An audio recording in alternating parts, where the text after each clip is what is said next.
Welcome to the Luxembourg Mind Symposium. The Luxembourg Mind was created to promote Luxembourg as a hub for business, as a hub for talent, as a hub for investment. What we're aspiring to do with this panel discussion is bring together some of Luxembourg's premier decision makers in front of top talent in Luxembourg. Hopefully some of these discussions lead to interesting conversations and maybe have a downstream impact on Luxembourg, or at least that's the aspiration. In our current macro environment, geopolitics is creating waves right now, as you saw with the elections 2 days ago, and things that have been transpiring over the last couple of years. What does this mean for Luxembourg? What does this mean for Europe? Let's find out.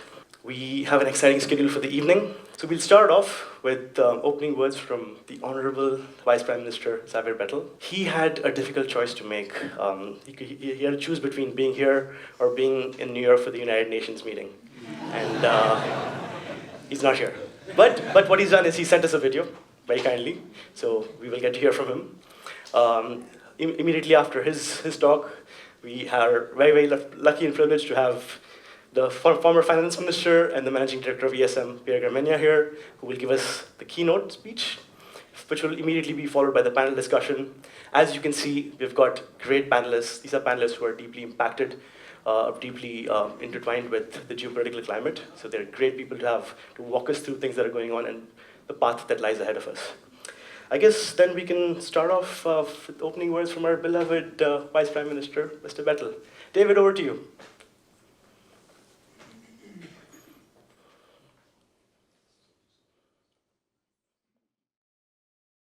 Firstly, I would like to thank you for the invitation, and I apologize that I could not attend your panel in person.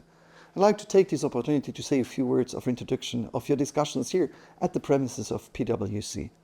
Luxembourg is a country with a strong diplomatic tradition as a bridge builder between other countries. This goes back to our experience after the Second World War, where we had to come up with new innovative European peace project and say never shall we experience such terrible hardship in Europe again. As a member of the Benelux countries, we therefore managed to find a common ground between historic adversaries France and Germany that ultimately led to the creation of the European coal and steel community and later to the EU. Being a founding member of the EU, our commitment to European integration has been unwavering. Luxembourg has always played an important role in developing EU policies, for example when it comes to the establishment of the internal market. We rely on our neighbours for everyday necessities, making these EU four freedoms, free movement of goods, services, capital and people crucial for us. We believe deeply in the power of unity and cooperation, as well as the rule of law. The presence of key EU institutions in Luxembourg, such as the European Court of Justice, underscores our central role in promoting justice, democracy and the rule of law across the continent, even in these difficult times we are facing now in Europe. It is also for this reason that Luxembourg strongly condemns Russia's war of aggression against Ukraine. The latter reflects the law of the jungle mentality that stands in stark contrast to our dedication to civilization, the rule of law, and mutual respect among nations. For us, the adherence to international law is not just a principle, but an essential safeguard for our survival and a guarantee to our own territorial integrity. In our history, I told you twice, bigger neighbors thought they knew better what was good for us. While we play a specialized role within NATO, our contributions are nonetheless significant. We have, for example, signed a security agreement with Ukraine to provide specialized expertise in areas like IT and the mining.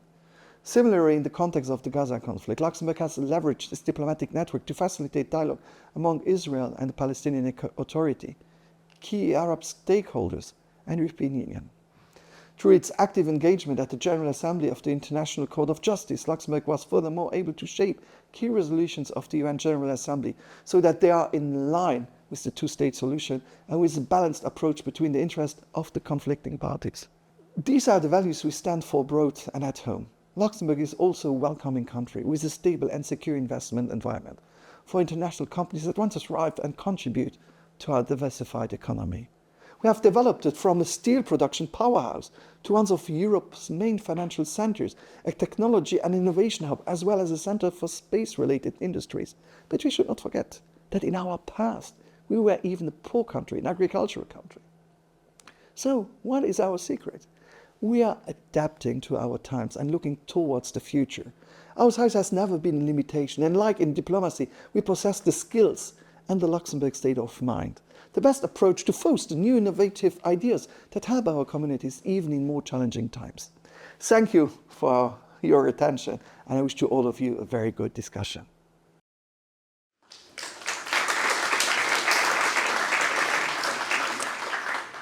Great words from Deputy Prime Minister Bettel there. Even on screen, he seems to have this charisma, which is fantastic.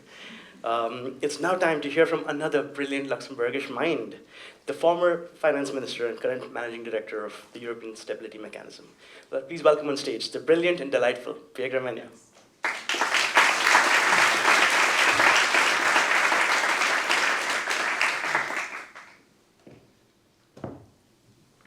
So good evening, everyone. Thank you for being there. Thank you, Presh, for inviting me. Let me start not with an apology, as you normally do in Japan, and let me not start with a joke, as you normally do in the United States.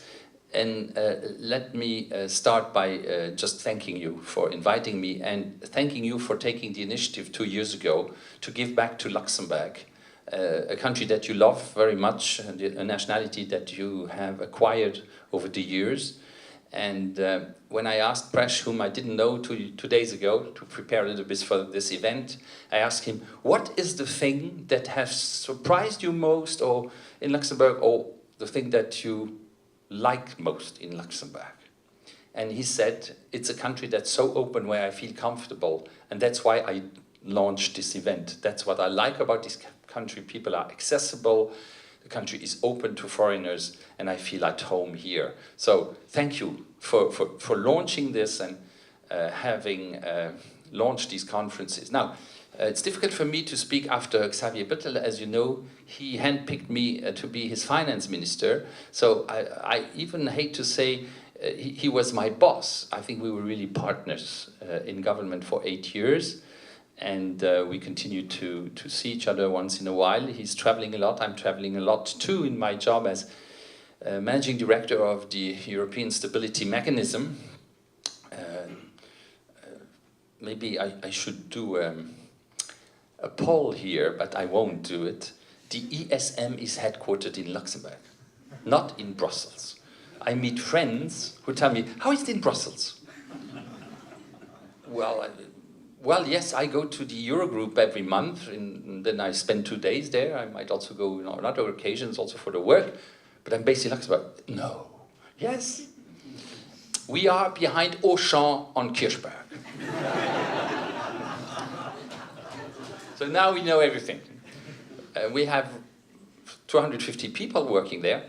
Also there, I need to demystify this because I met someone, also a good, very knowledgeable person, by the way, a banker, a Luxembourg banker. Pierre, how are you doing? Well, fine, fine. Oh, he said, do you like your new job? Yes. Well, it's much better than the one you had before. In what sense? Yeah, less stress. I said, yes, I agree. There are less bad political stress, that's true, but it's a full-time job. Yes, I mean, you have a small team, you do it. So how many people do you think I have? Well, it's 10 to 15. Okay. Then you realize that people do not know the ESM. So I'm going to say a few words on what we do, because it is important. The ESM was born after the sovereign debt crisis. Sovereign debt crisis brings us back to 2008, 9, 10. And I think it is really important to remember that at that time, a few countries in Europe had major problems to refinance their debt. And instead of paying at that time, interest rates were much higher than now, but maybe 7, 8%. Some countries like Greece or Spain would have to pay 20%, 25%, and they already had accumulated a lot of debt, so they could not pay back. So, and then the reflex was, let's go and see the IMF. And the IMF would say, now wait a minute, you have a couple of European countries there that have major problems, that will cost us a lot of money. The IMF was not planned to help developed countries, rich countries. And by the way, you have your common currency. I mean, you don't have currency issues, balance of payment issues. So, I mean, you should fix that yourself. And we all realized we have put, in a certain way, the cart in front of the horse, because we decided a monetary union and started the monetary union in 1999 on the basis of the Maastricht Treaty of 1993, but we had not thought that we need a safeguard for the euro. We have a European Central Bank, we have lots of things, but we don't have a lender of last resort, which the IMF is for the whole world. So we are basically the European IMF. But we are very original in our functioning. So it is important that I explain that, because we are the most sophisticated lender of last resort out there, also the most recent, because countries decided to have this rescue fund with a paid-in capital. So, and with a callable capital and a paid-in capital. The callable capital is 700 billion euro, and the paid-in capital is 81 billion euro. So we manage these 81 billion euros. So deciding to do that was the other element of whatever it takes. You remember the sentence of Mario Draghi when he said, we will defend the euro area and the euro whatever it takes. And the central bank took lots of decisions to make sure that that was the case. And the second thing was to say, we have a lender of last resort. 81 billion paid-in capital is the highest paid-in capital of any international financial institution, more than the IMF. Because we wanted to convince markets that we believe in our currency and we will defend it, whatever it takes. So we supported 5 countries. The most famous one to be helped, because also received 3 programs of help, was Greece, but then also Spain, Cyprus and Portugal. But the first country that received support was Ireland. Many people have forgotten that. So we have basically helped those countries with 300 billion euro of loans that we have issued for them. And that's where the mechanism is really very innovative. So with the paid-in capital of 81 billion, the ESM has a AAA rating, like a country like Germany or Luxembourg. So we can issue bonds at a very low price. And we pass these bonds over to the beneficiary countries to the same rate. So instead of paying 20% for Greece or 25%, they would pay 5%. And they are obviously reimbursing that money over time. So that's the model. So we have a firepower of 500 billion. In other words, with the 700 billion callable capital, the market considers that we can issue bonds up to 500 billion euros with a AAA rate. And so the firepower we have used up to now is roughly 80 billion. So we have 420 billion euro firepower available to solve problems for countries that are in financial instability.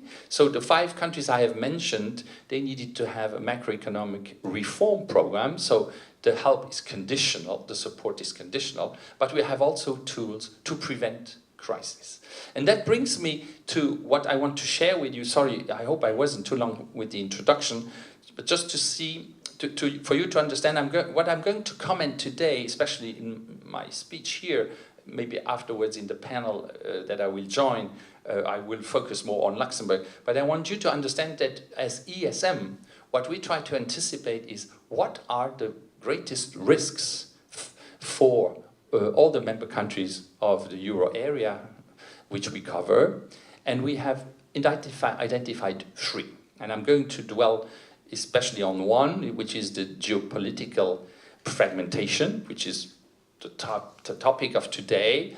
But there's also other ones that we consider mega trends, mega risks that can have an impact on financial stability of individual countries or many countries of the euro area. And the second mega trend is obviously climate change. And the third one is aging population. And climate change and aging population are long-term issues that are there to stay for 20, 30, maybe 50 years. The geopolitical fragmentation, honestly, I don't know how long it's going to last. Maybe in 5 or 10 years from now, we will have calmer waters and more peace around us, but nobody knows that. But in nature, this geopolitical fragmentation, which has started, you could say, around 2010, some say even earlier. Maybe you could say it started with September 11 in 2001.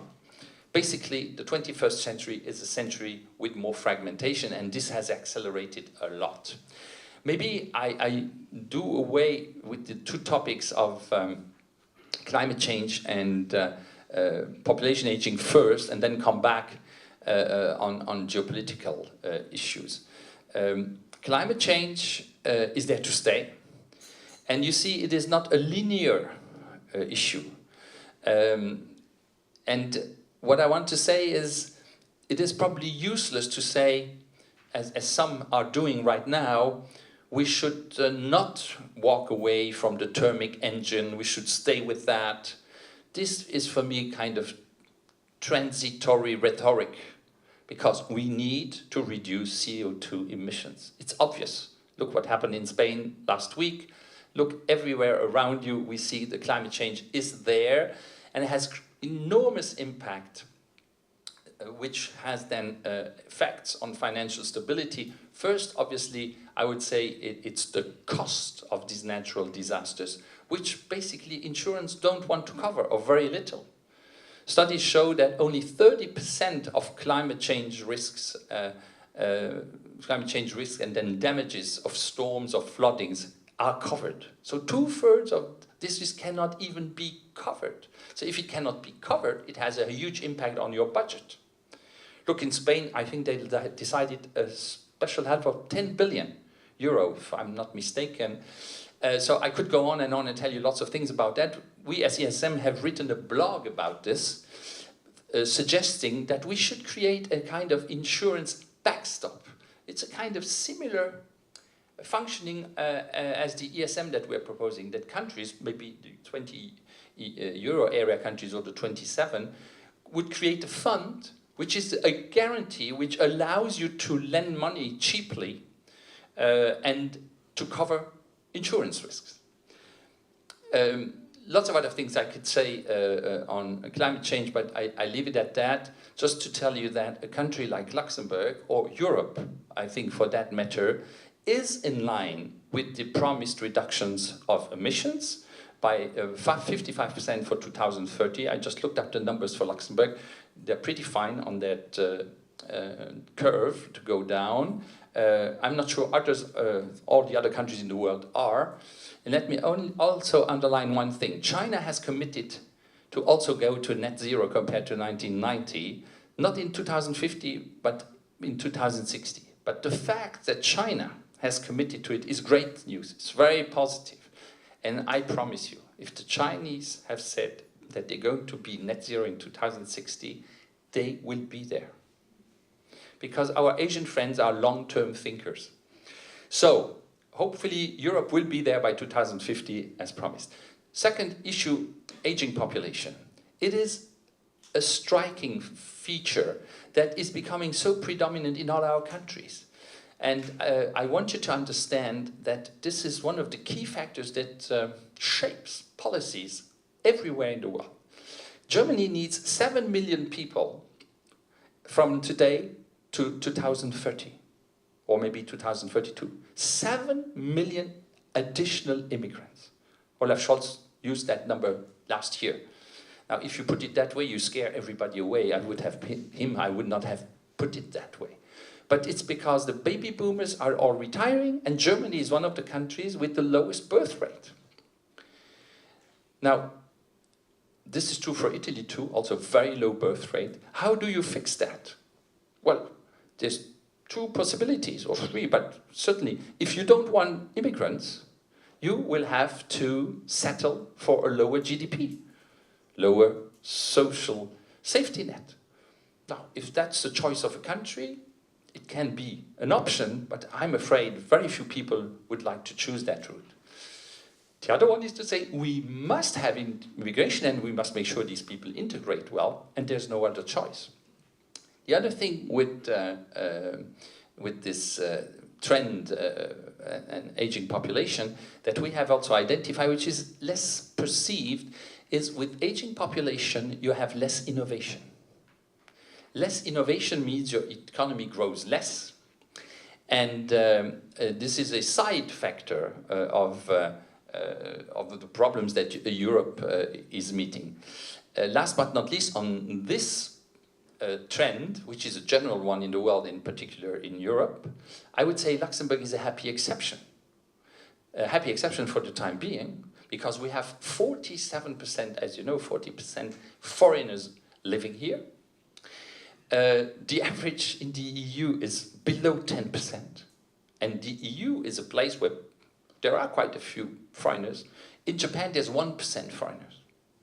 So we are an exception in many ways. And because we are such an open country, obviously we have less of an aging population issue than others, because we add new people every year, new jobs, younger people. So we are one of the only countries, as a finance minister I know the numbers well, that has a huge surplus in our pension funds. And we are accumulating every year additional profits.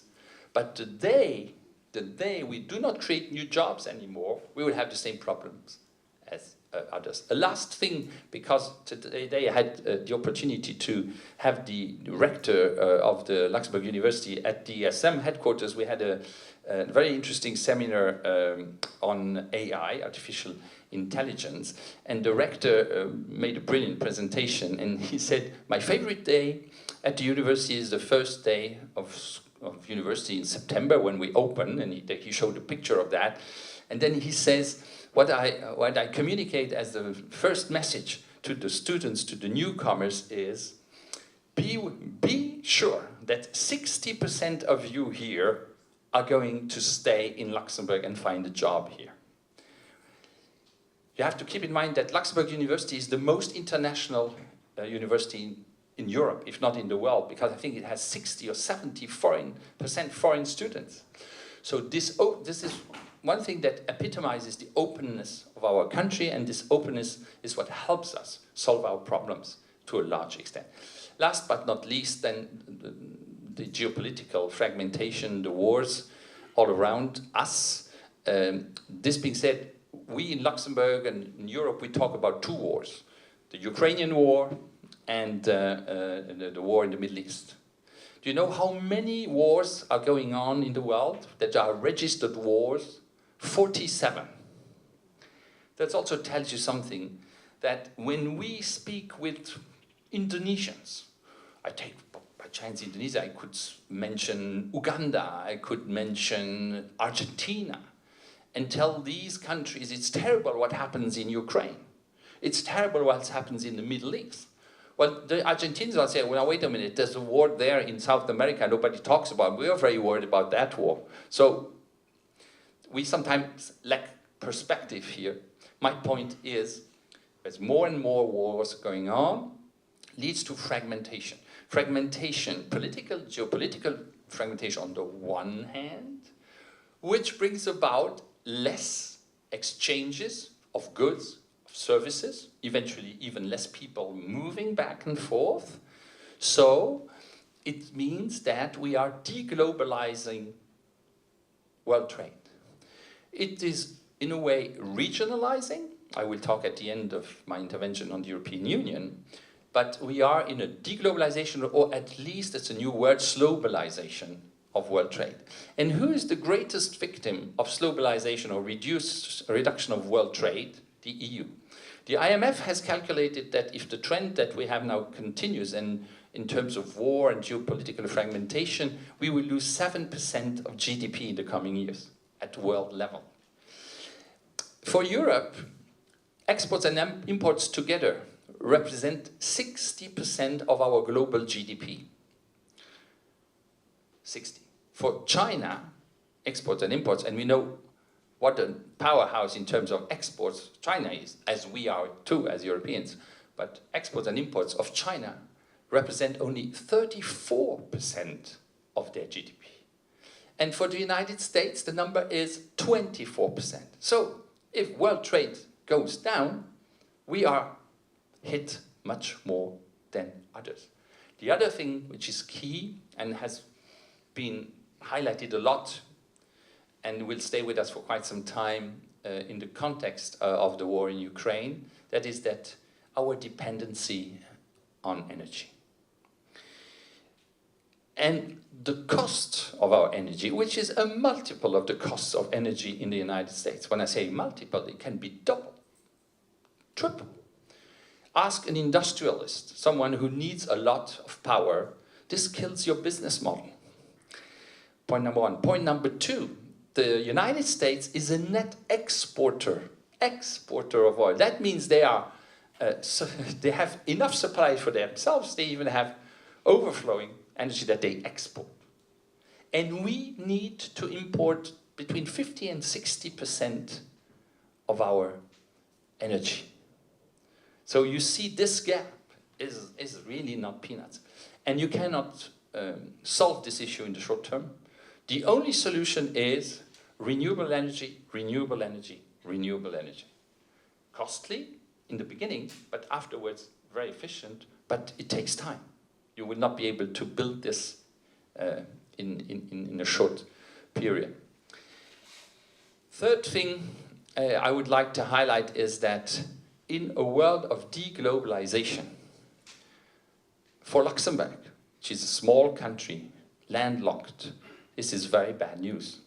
But I think Luxembourg is one of the countries that can cope with it, in the sense that, for example, our financial center is still developing very nicely, diversifying, and innovating a lot. I remember, because that's when I was in charge, we were the first country, together with France, to have a framework, a legal framework for blockchain technology, so that you could make blockchain contracts that have legal value that is recognized. We were pioneers like that. And Luxembourg has done this over and over again.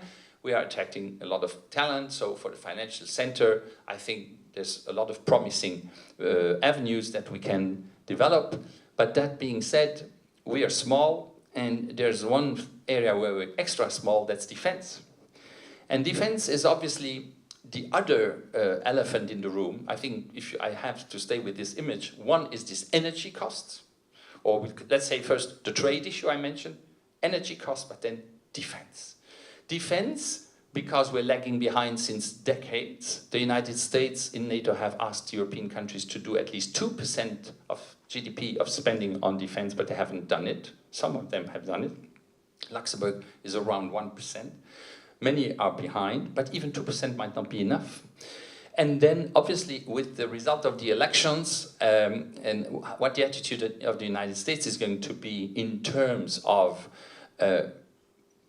fostering NATO, keeping it as it is, or wind it down, question mark. So we will have to spend even more. I'm confident on the fact that we really remain strong allies of the United States and vice versa, but how much we can have a common defense with the United States needs to be seen. And last but not least, we don't even have the beginning of a European common defense. So these are costs that are enormous. So conclusion of all this is a bit pessimistic what I'm telling you, but I think it's obvious that that's the consequences of geopolitical situation we're living in, is the only answer I see for all of us is Europe. We need more Europe, not less Europe. And both the Letta report on the single market, which was issued in April, and the Draghi report, which was issued in September of this year, dedicated to competitiveness of Europe, highlight, in fact, two things. Let's maybe stay with the competitiveness issue, where we're lagging behind a lot. Now, if you would have asked me in 2020, when COVID started, and if, with hindsight now, we know that 2022 we have the war in Ukraine, and you would have asked me, we would be where we stand today in terms of GDP and growth and unemployment and so, I would have said you're an optimistic person, that's not possible. So we have done well in a situation of extreme crisis. Don't misunderstand me. I'm not saying that we have done badly. In fact, we have developed solidarities that I did not expect would be possible at European level. Nevertheless, we have had a soft landing of the economy after COVID and after the energy crisis and inflation, but let's face it, we have a shallow growth below 1% since 2 years or maybe 3 years, and there's a risk that this slow growth becomes structural. So that's why the Draghi report said we need more competitiveness, we need more investment. He doesn't give us the answer how to find that investment. I leave that for you to think of for the panel eventually. And then on the Letta report, he speaks about the single market in a very interesting way. I recommend you to read. The Letta report reads very well. It's also a nice language. And he has also published it as a book, so it's very nice to read. And he has said, yes, the single market is the greatest success story of European history, I would say, together with the euro, because it's the free movement of people, goods, services, and capital. And it is functioning.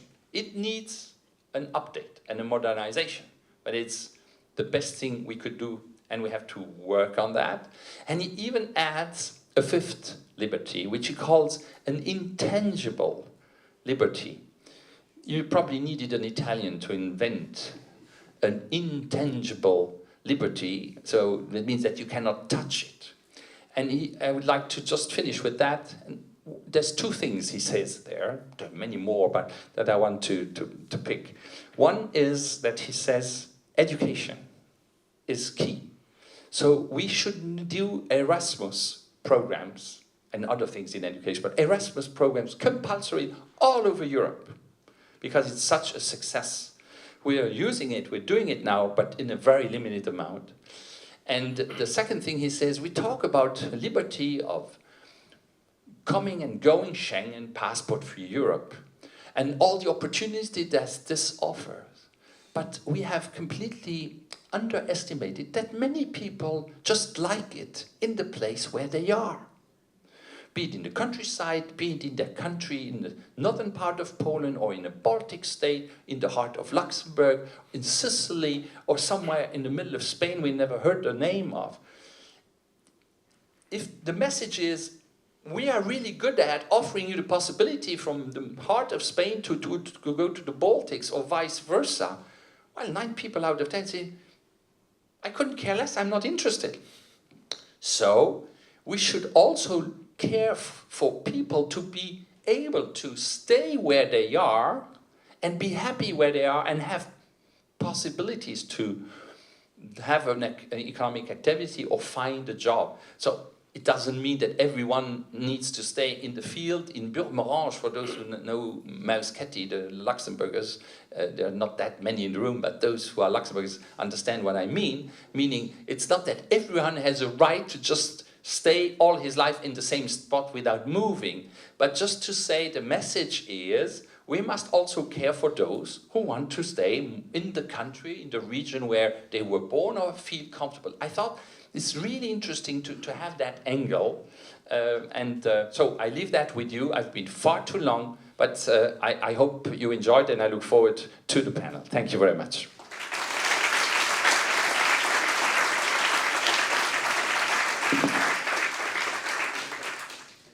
Like I said, the brilliant and delightful Pierre Gramegna.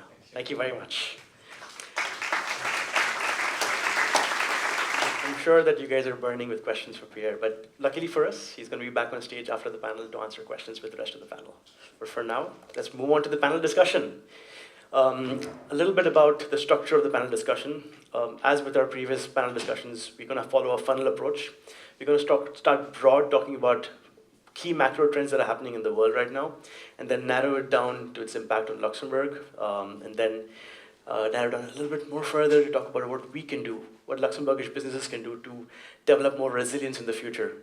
And then we're going to transition to a fun segment that Yonggi is going to lead for us, and then we're going to end with advice, followed by which we'll open it up to Q&A from you guys. With that said, let's welcome on stage our panel, Barbara from NSPA,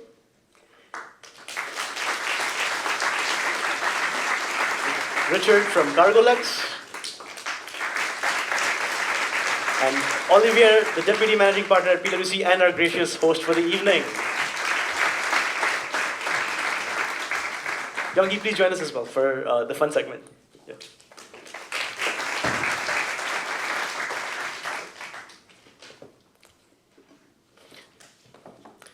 Very good. So let's dive right into it.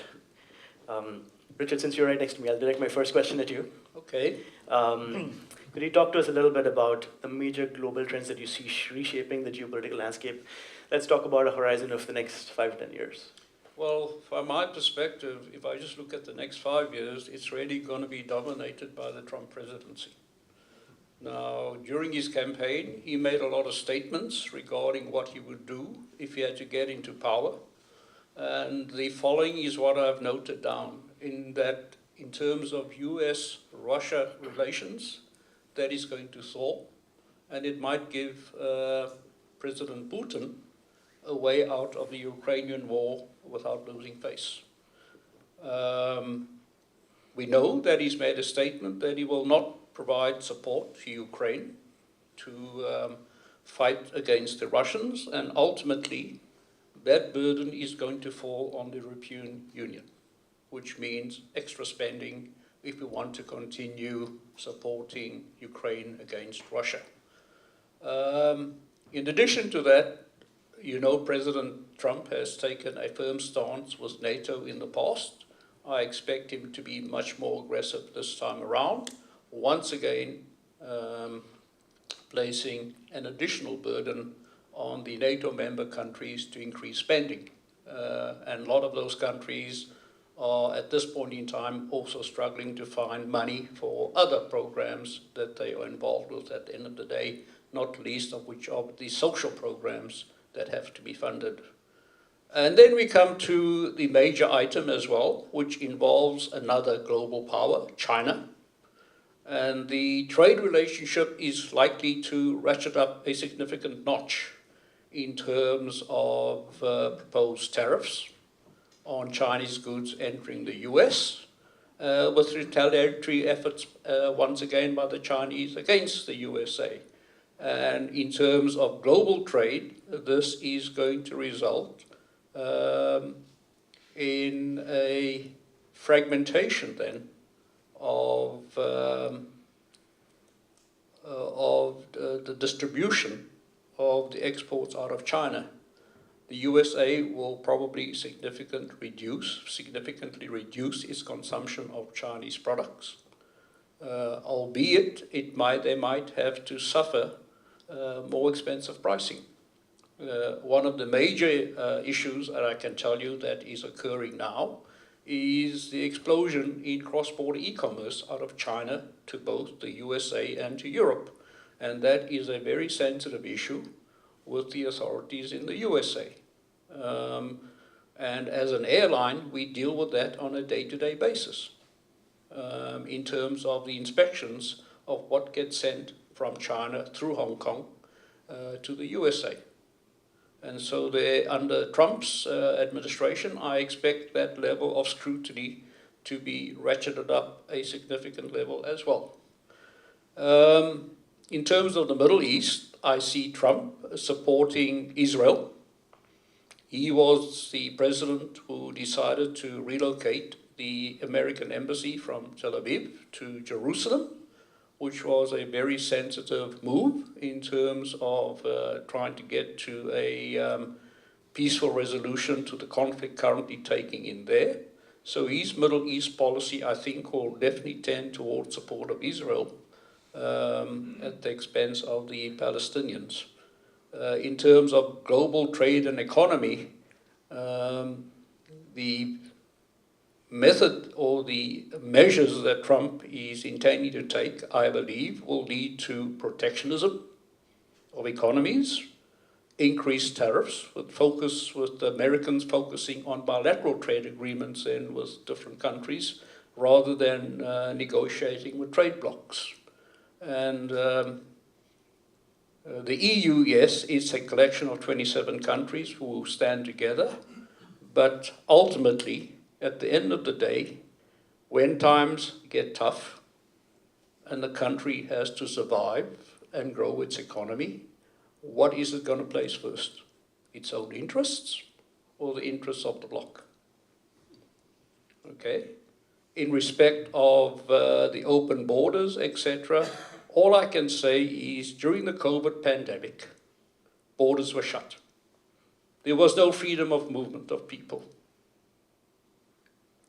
I don't think we should forget that at all, because it was in the interest of those countries not to allow people from the other EU countries to enter for fear of increasing infection rates amongst their own population. And we have it today as well with the immigration issue, where countries like Germany and France are now instituting border controls. So I don't think that is really freedom of movement. In terms of climate and energy policies, President Trump, I think, will withdraw completely from the various commitments that have been made by the previous administration. And he will also encourage the American energy industry, the fossil fuel industry, to further explore into regions that they were prohibited from doing before. So it's going to be a significant setback for the global agenda in terms of sustainability. And then we come to technological dominance as well. And that is another factor that is going to be extremely important as we go forward for the next 5 to 10 years and into the future. Those countries that remain at the top of the technological development curve and innovation are going to be at a significant advantage compared to those who are not.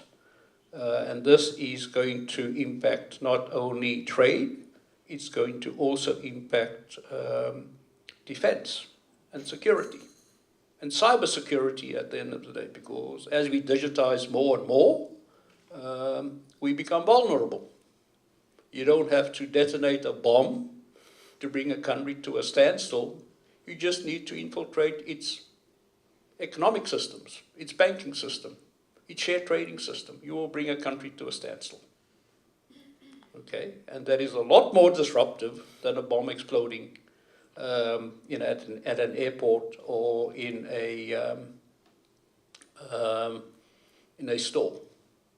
The next thing is, which Mr. Gramegna had referred to, is we have an aging population in Europe.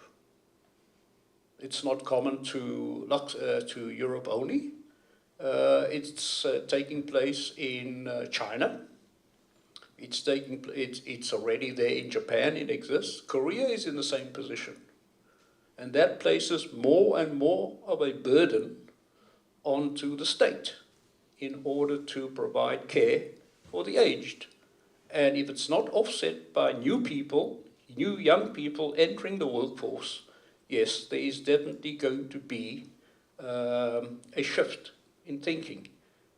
More radicals are going to be coming forward. We can see that already in certain countries in Europe, the extreme right especially, gaining more and more popularity amongst the voters, and especially the young voters as well. And we all know from history what happens when extremism gets into power. Global health and pandemics. We can expect that. I was spending the whole day in a sustainability session. There are 8 billion people on the planet today. It was 4 billion, I think, 50 years ago. It is now 8 billion. And the estimate it will be at 10 billion by 2050. So that places more and more pressure on people, on demand for resources, clean water, access to health, food, etc. So we can expect future pandemics to take place. Cybersecurity and digital threats. Yes, that is going to be the new age of warfare. It's happening today. Companies that are supposedly at the top of the game are getting infiltrated. Industrial sabotage takes place at the end of the day. So going forward into the next 5 to 10 years, the geopolitical situation, I believe, at least for the first 5 years, is going to be extremely tense amongst the global superpowers, including the EU. And from an EU perspective, I believe that it's going to have to find a balance of how it conducts its relationship with China and conducting its relationship with the United States. Because the US is not only targeting China for tariffs on imports, etc., it is also targeting Europe as well. And that's where the bilateral trade agreements between individual countries might very well become a reality between Europe and the USA. Thank you very much. Thank you, Richard. I might have talked too long. No, it's quite a comprehensive answer, and it's kind of set the stage for the rest of the conversation. Thank you very much for that.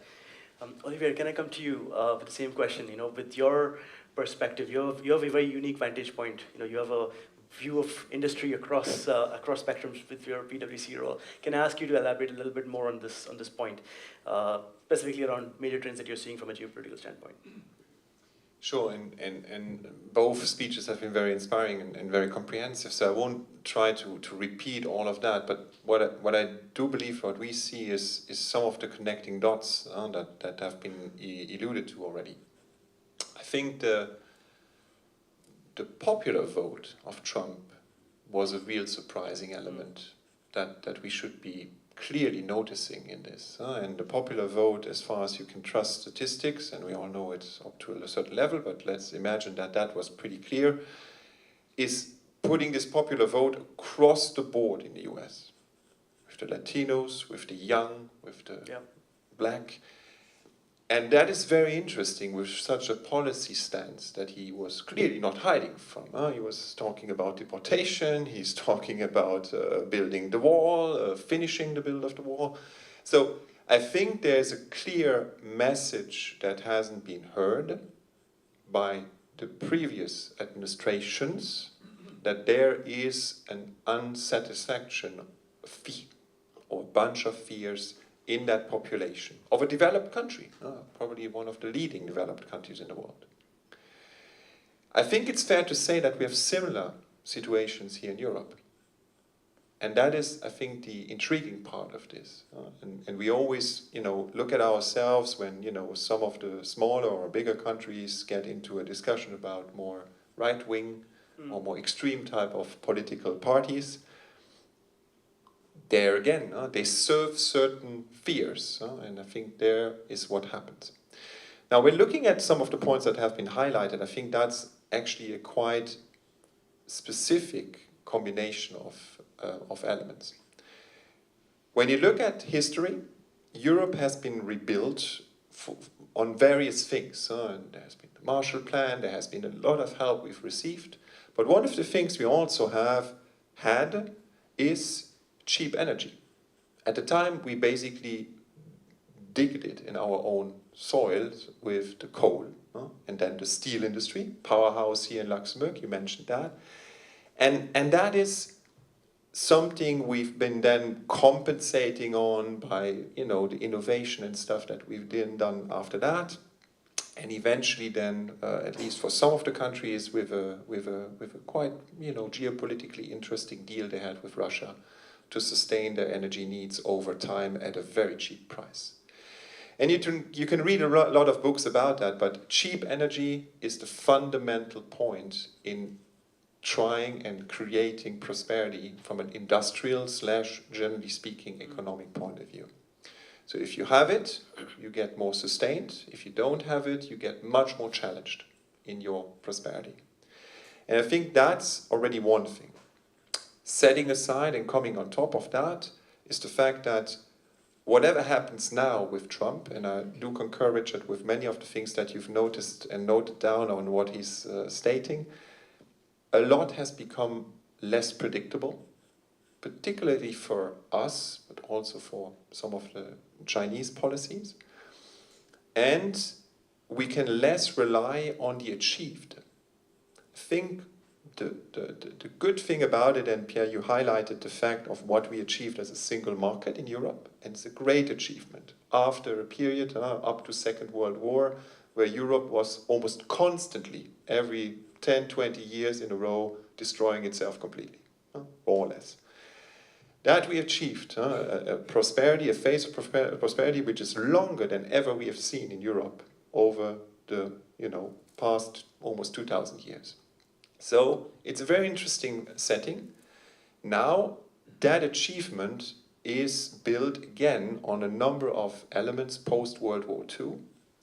And these will not, and that is not only Trump, we need to not always think only about Trump as being the evil guy changing that.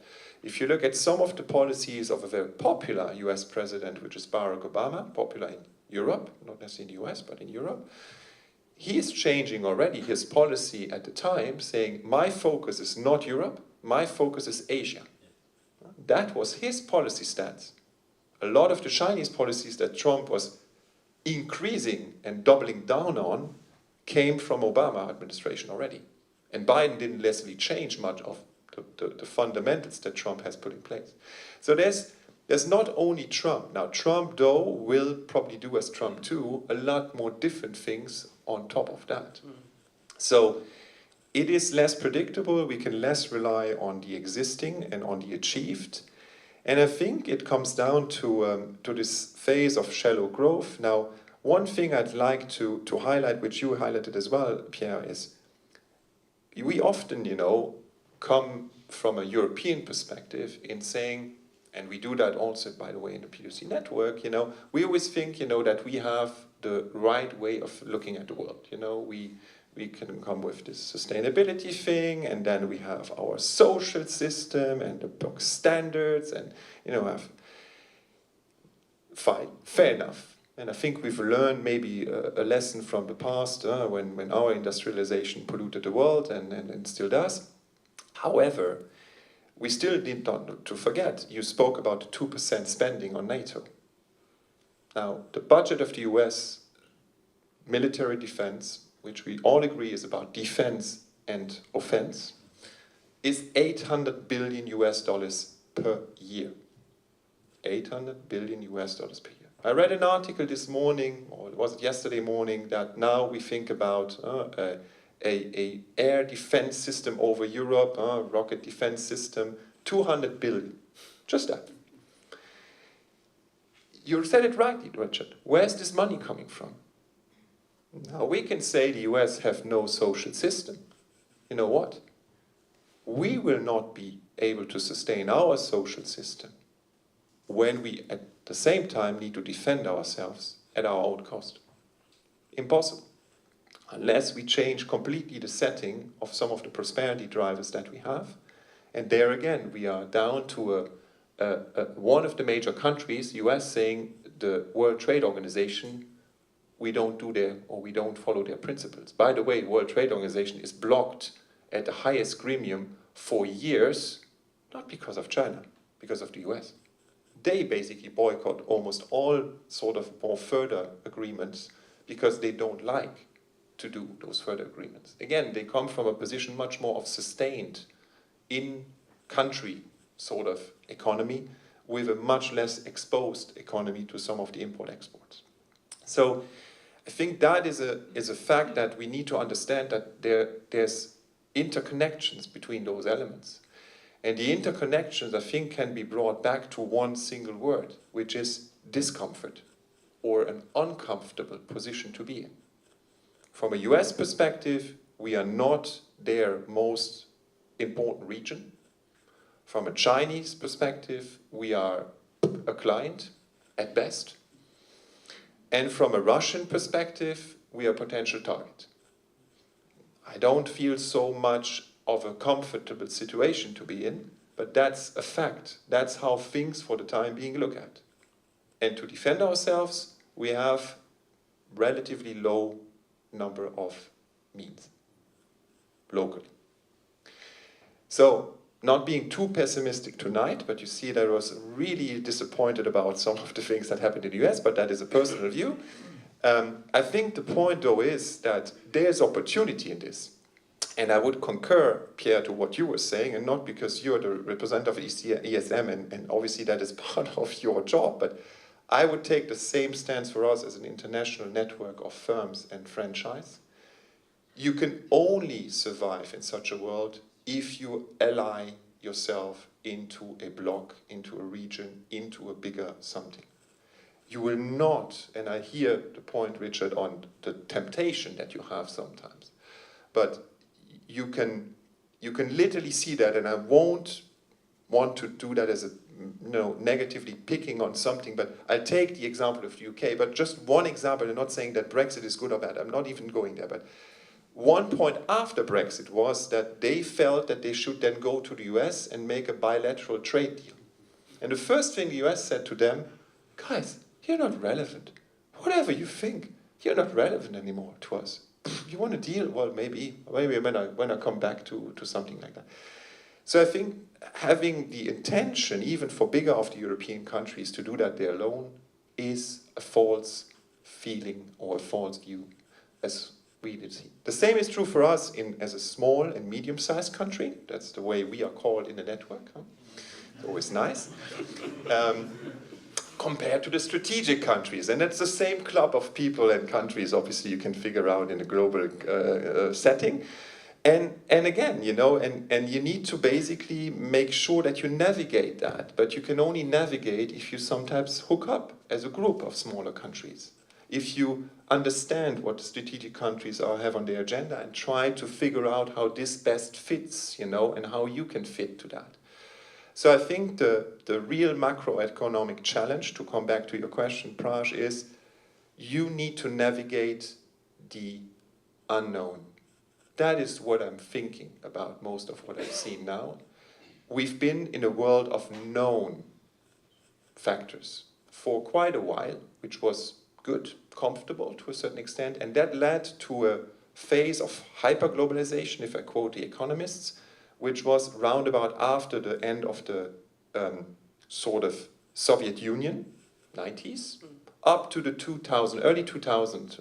I would give it more or less also, you know, 11th of September and then maybe a little bit beyond. But that was about it, where you had really this hyper-globalization trend, which still resonated on into the 2010s, 15s. And then we are over. Then we went to multipolar, and all of the stuff that we're seeing now is a multipolar world. And that is a very different world to navigate in, and I believe also a more difficult world to navigate in compared to what we had before, which was a very easy one compared for Europeans. Again, there's always a European view, and that's what we take tonight. Thank you, Olivier. Fascinating answer. Barbara, can I ask you to put on your NATO hat and give us your perspective of the landscape? Yeah, I feel like I have to say something. On the Trump subject, his feelings were always known about NATO, about China. We knew, he made it very clear he was not a fan of NATO. He wanted countries to contribute more. But that was before the last 4 or 5 years. And a lot has changed in that time. And we've seen, with the war in Ukraine, we've seen a massive increase in the defense industry. And US has a lot of stakes on this game. So I wouldn't be, I'm not so sure anymore if he's going to have the same stance as he had in the previous term when it comes to NATO. He's made his feelings about China also clear. And I think that's something that he could probably go ahead and do, because he's looking at other areas to explore. But when it comes to NATO, I think there's a lot at stake for the US, and a lot to lose as well, especially with the way that the defense industry has grown in the last few years. Back to the European subject, Draghi in his report made it very clear that we need to become more self-sufficient. We need to start growing internally. We need to start looking at our imports and what trade deals we're doing. Defense is a major area where we've underinvested as Europe, and there is practically no defense industries in Europe, and there's a lot to do in that space. But I think that's one area where we need to start looking at, especially with Trump at the driving seat. But generally speaking, when it comes to innovation, when it comes to technology, I think we have a lot of talent, internal talent. We have a lot of startups that start trying to do something. But when it comes to the point where we need to commercialize that technology, Europe just doesn't have the investment to do it. And so what happens is a lot of those, what they call unicorns, they end up going to the US and getting investment from the US to start growing. So this is another area that we need to start looking at. I agree with both of my co-panelists about the aging population, but also the rise of nationalism in Europe. This is not something that we've been used to for a long time, but I think with the immigration subject in quite a few years now, this is growing more and more. So that's one to watch, because if we want to use that alliance and and grow within Europe, if we have governments that are more protectionist, this is two different sides. Yeah, I think everything else has been more or less said. I would just add that another area that is probably being looked at in general is space, the use of space technology, and how we leverage what's out there to help us not only with everyday life but also with the military and defense capabilities. So that's one more I would add on the trends. Okay. Can I double click on something you mentioned there? So you spoke about technology, specifically AI, energy transition, and something else that came up earlier in the evening was climate policy, resource scarcity and things on those lines. Could you go deeper into that? Could you just share your perspective on how these technology and climate change related policies might impact our global alliances and potential future conflicts? Yeah.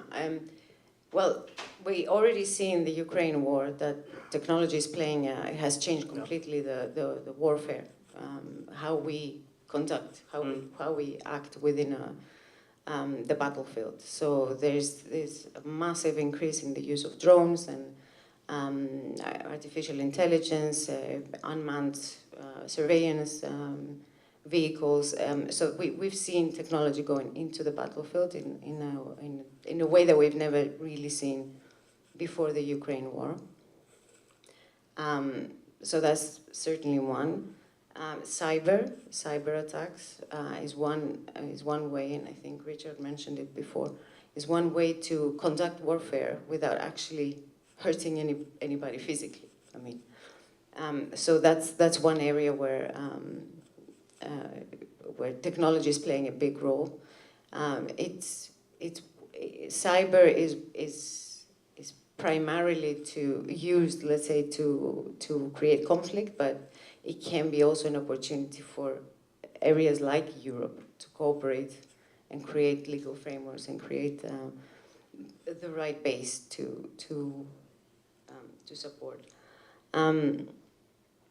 AI obviously is going to be a major development in the next few years. Again, we've seen Europe, the EU, jumping into trying to regulate AI, so that's going to be a very interesting area. How ethical, how ethics is going to play into the use of AI.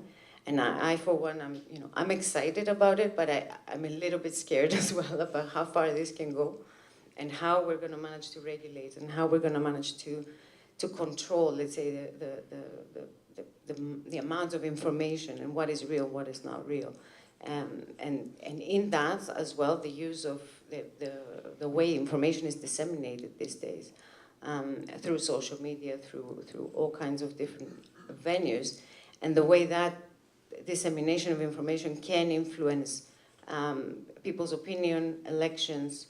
We've seen it happen for quite a while now. It's not a new thing. In terms of the energy transition, I think what's going to be very interesting to see, because the key here is whoever is going to hold the keys, whoever is going to be the leader in these technologies is going to be the one that holds the most power, as it always happens. So forming the right alliances with the right countries, let's say, or the right areas would be very key.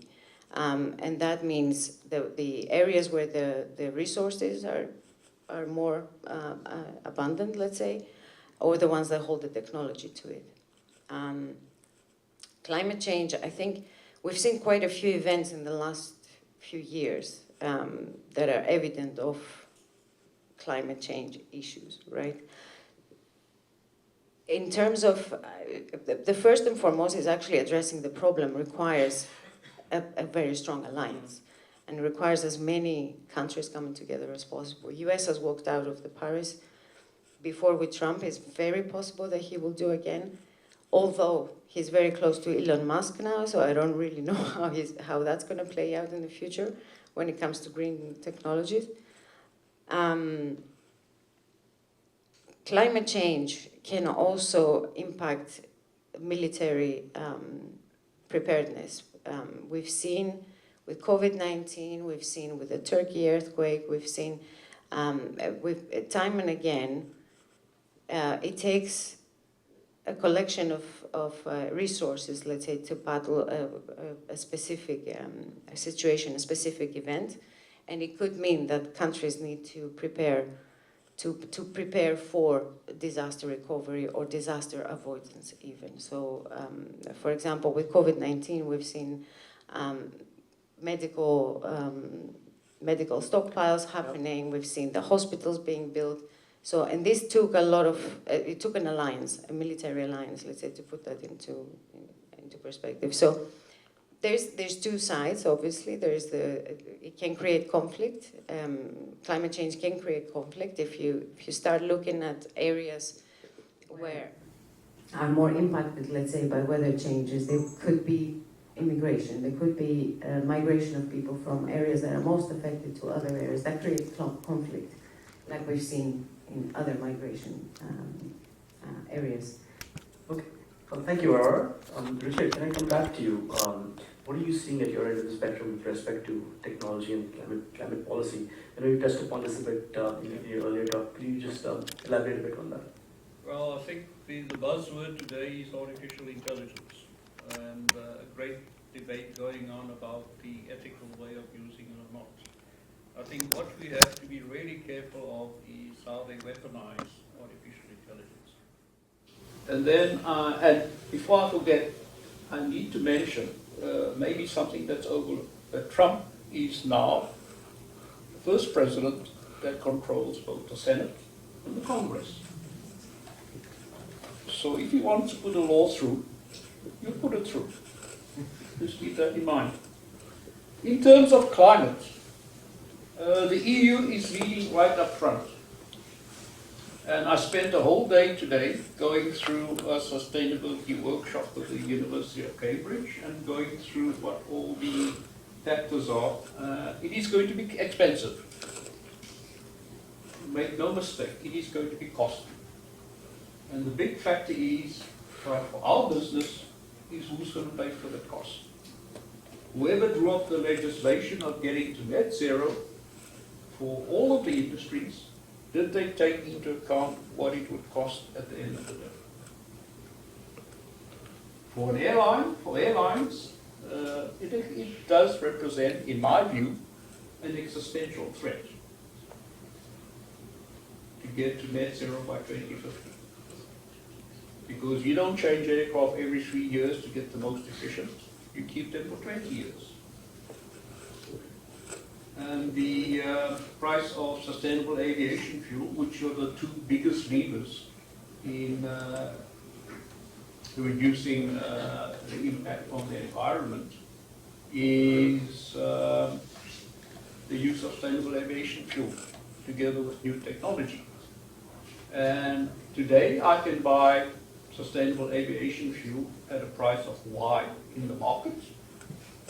And then I go to my suppliers who, from the 1st of January 2025, have to put a mandatory 2% blend into the fuel that they provide to us. So it's not an obligation on the airline, it's an obligation on the supplier. And when we ask the supplier, okay, so what are you going to charge us per ton of the sustainable aviation fuel that you put in? It's 75% more expensive than what I'm paying today. So what do you do in a situation like that? And we look at Luxembourg specifically, where there's only 2 suppliers and no one else. you have to accept. Okay, so yes, in terms of the greater Europe, Luxembourg is at a disadvantage compared to its other major cargo hubs, where there is more competition amongst fuel suppliers.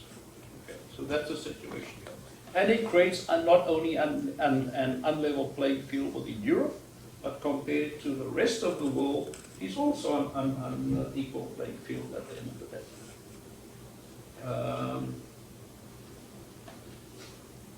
In terms of the technology, to go forward in coming up with methods of generating renewable electricity that is necessary in order to produce synthetic fuel, which is the ultimate goal.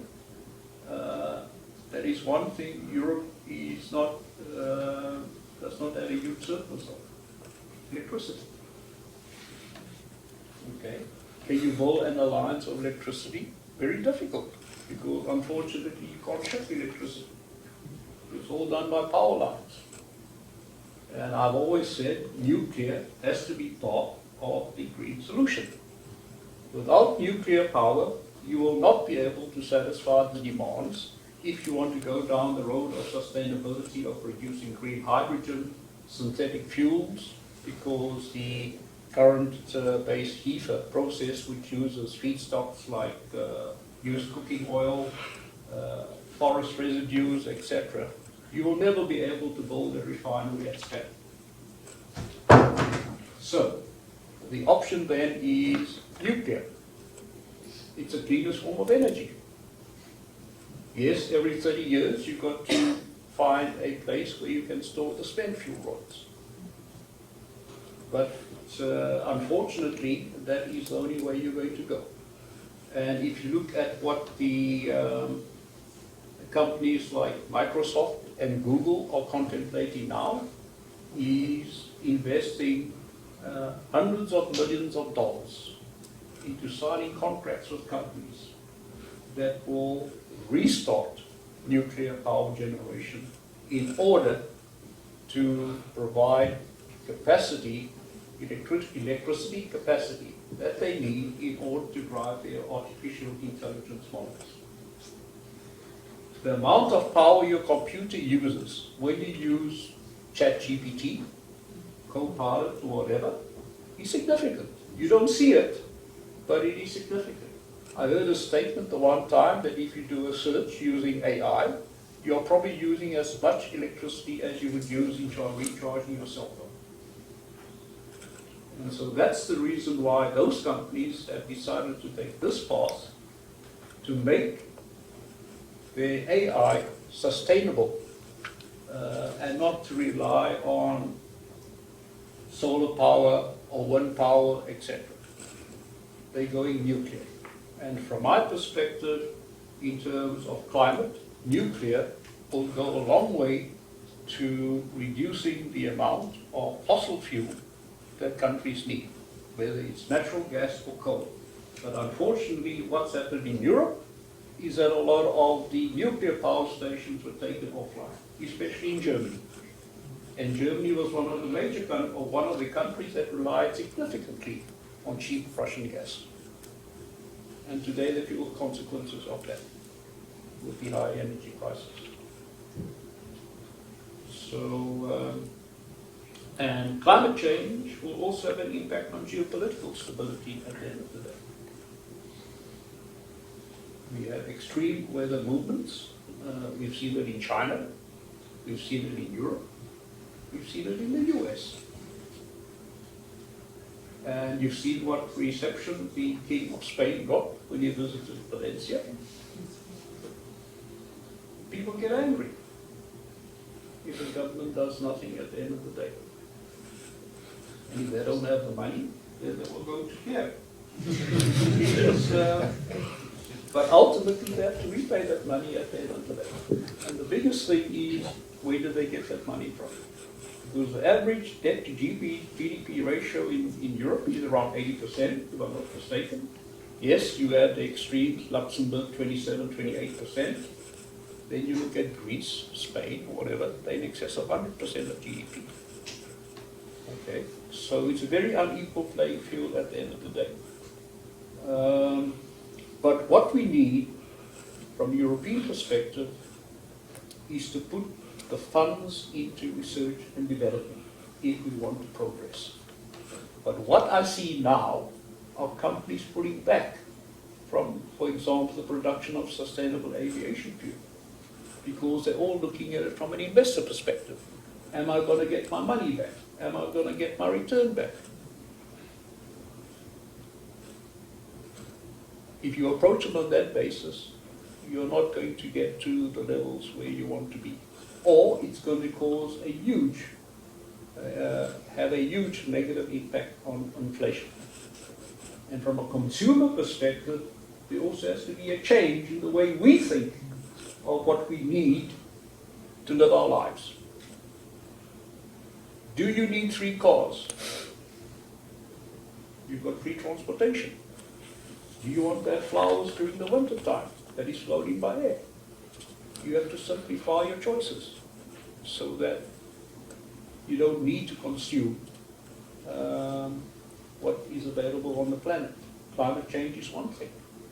And if I saw a simulation today based on what is happening at the polar caps, South Pole, North Pole, and the Greenland ice fields, the rate at which they are melting. If it continues, sea levels will rise by 10 meters. What impact is that going to have on coastal cities? What impact is that going to have in Europe? What impact is that going to have on the Netherlands, as an example, that is underwater? So climate change is extremely serious, but unfortunately, there is no general consensus in the world. You've got China that's made a commitment now. There's another growing global superpower, in my view, in India. They have a population that's bigger than China.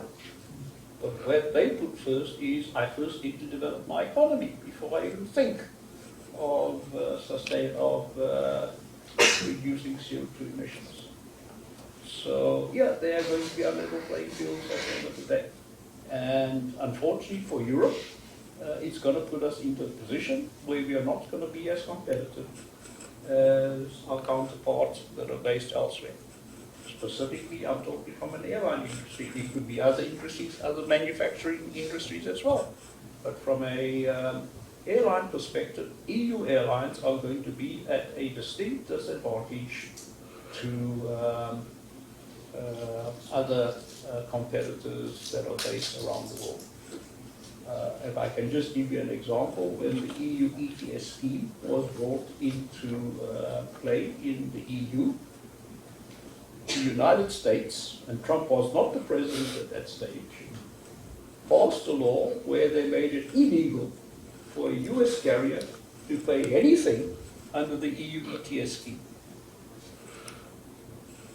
So once the mandatory set comes into play in January 2025, I don't know what the reaction is going to be from our friends across the Atlantic. But from a climate perspective, yes, we have to do it. Whether we can achieve it in time to prevent the temperatures increasing above 1.5% is open to question. But once again, it is going to require a lot of money. And where is that money going to come from? That is always what it boils down to. Who is going to pay for this at the end of the day?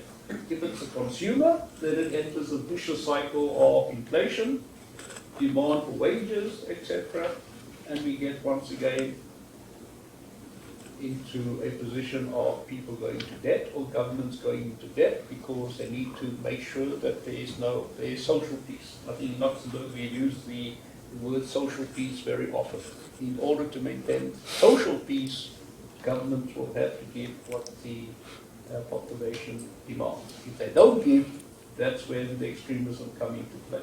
And you just need to look back at history, as I said before, what happens when extremists come into power. Okay. Thank you very much, Richard. Fascinating answer there. I'm going to try to move the conversation to Luxembourg specifically. Olivier, can I come to you to ask you about how you see the evolving global power dynamics impacting Luxembourg's economy and its international relations? Well, I think what has been said by both Xavier and Pierre is pretty much true. I mean, Luxembourg has advantage and disadvantage due to its size and to its location in Europe and due to its role it took in Europe. So I think we are working off a quite, good positioning. I mean, we are not in a bad spot. We are having a quite diversified, prosperous type of economy. If you subdivide also the financial center, different segments, which is part of the diversification. So I believe we are actually working off a good positioning. Now, that good positioning depends essentially on, I believe, two main parts. One is openness. I think, Pierre, you mentioned that. So the country needs to remain open. It needs to take in people, skills,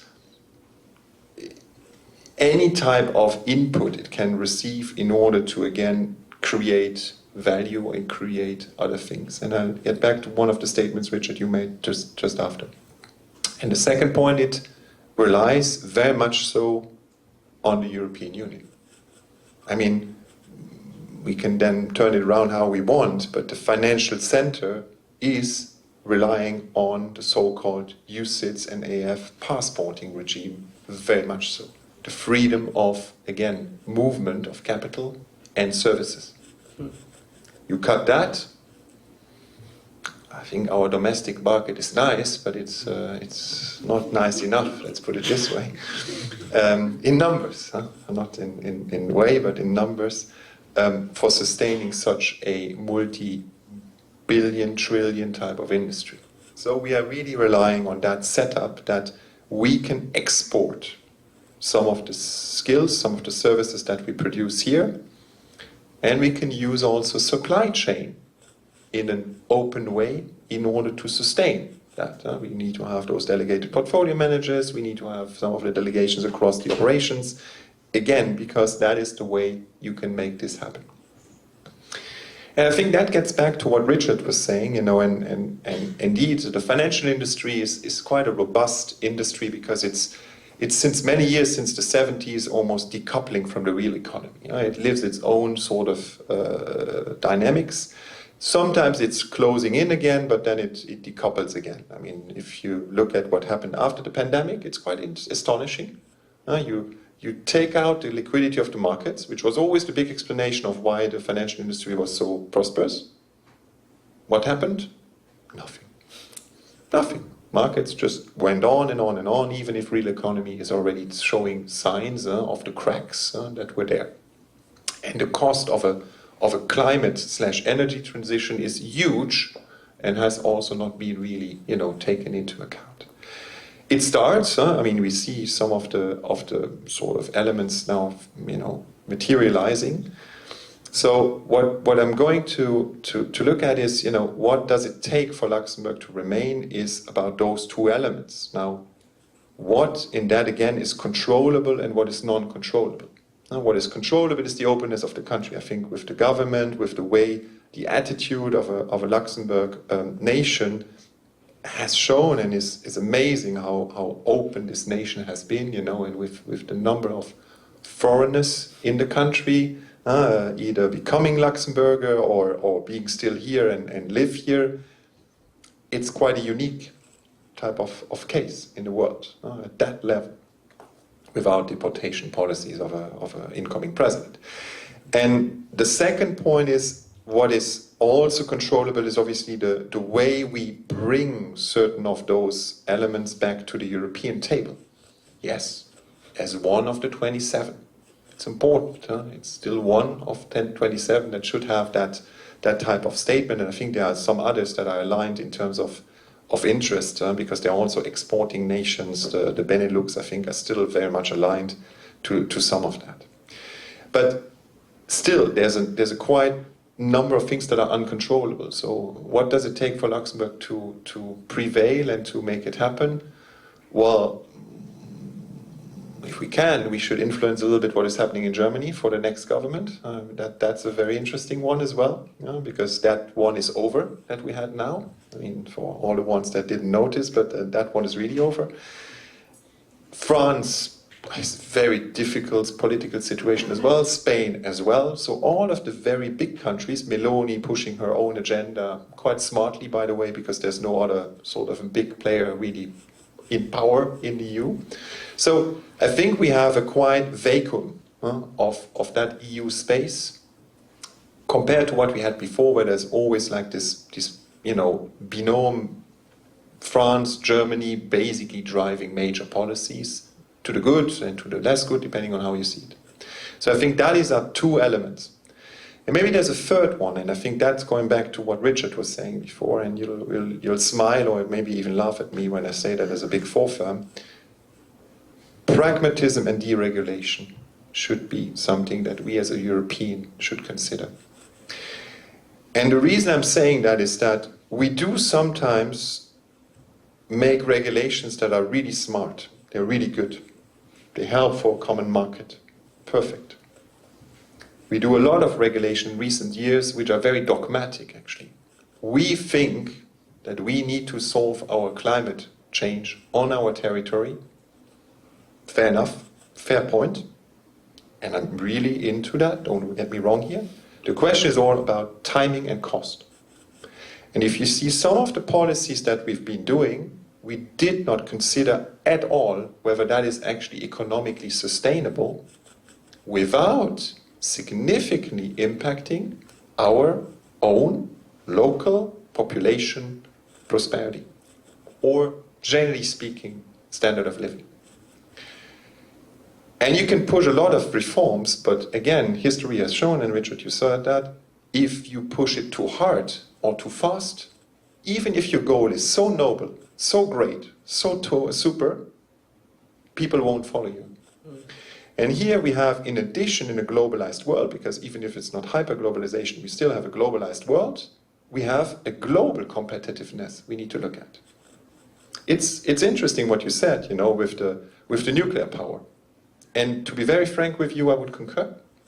But from a very different perspective, because if we don't do it, and we won't achieve an energy transition to renewable energies at cost and in time without having a scarcity of energy, of reasonably cost of energy in the meantime. And the interesting thing is, we already have a quite significant centralization of innovation power in a digital space with a handful of companies, guess where? In the US. And a hidden champion group of companies in China, which are state-run or at least state-controlled. So you have two superpowers that actually cherish and prosper on that space. And they also allow, with the cheap energy, that these industries further prosper. Try to set up a global cloud provider in Europe. I mean, you're talking about airline. Not possible. A good friend of mine is working for chemical industry in a very known country just next door. And they have a quite important, facility there, which suffers obviously the same elements you were describing, Richard, which leads to two things. First thing is they underinvest that major sort of facility since years. They just say, it's impossible, it doesn't matter. They build their capacity outside. And there's one key story I'd like to tell, and then I'll come back to the consequences. The one key story is the following, and I was unaware, but he was explaining to me that. He said, when we do plan a facility, which is quite a complex thing, in chemical industries, there are two things that are really essential. The emissions, and that's not only CO2, it's general emission, filtering, etc., and it's the heat of what comes out of the pipes. And that's also, there's plenty of standards. He explained me all of the standards because of the birds and the thing and blah, blah, blah, whatever. And he's saying, when you do that planning, we do all the planning, 3D, and then we go with the same facility that we would have built in Europe, barely under certain conditions. We go to another place in the world. And the first thing the engineers over there said, well, why is these things so complex? What are those filters and those things to cool things down? Don't need it. We can build a facility here without all of that stuff. Cheap energy, cheap labor, we do it. Same world, same atmosphere, same climate problem, same melting of ice. So the problem we have is we make standards that actually don't allow us to control what's happening, and then it actually happens on another place in the world, which is creating an even more harmful impact, but we believe that locally in our little world we have brought down our CO2 footprint in Europe. We are not.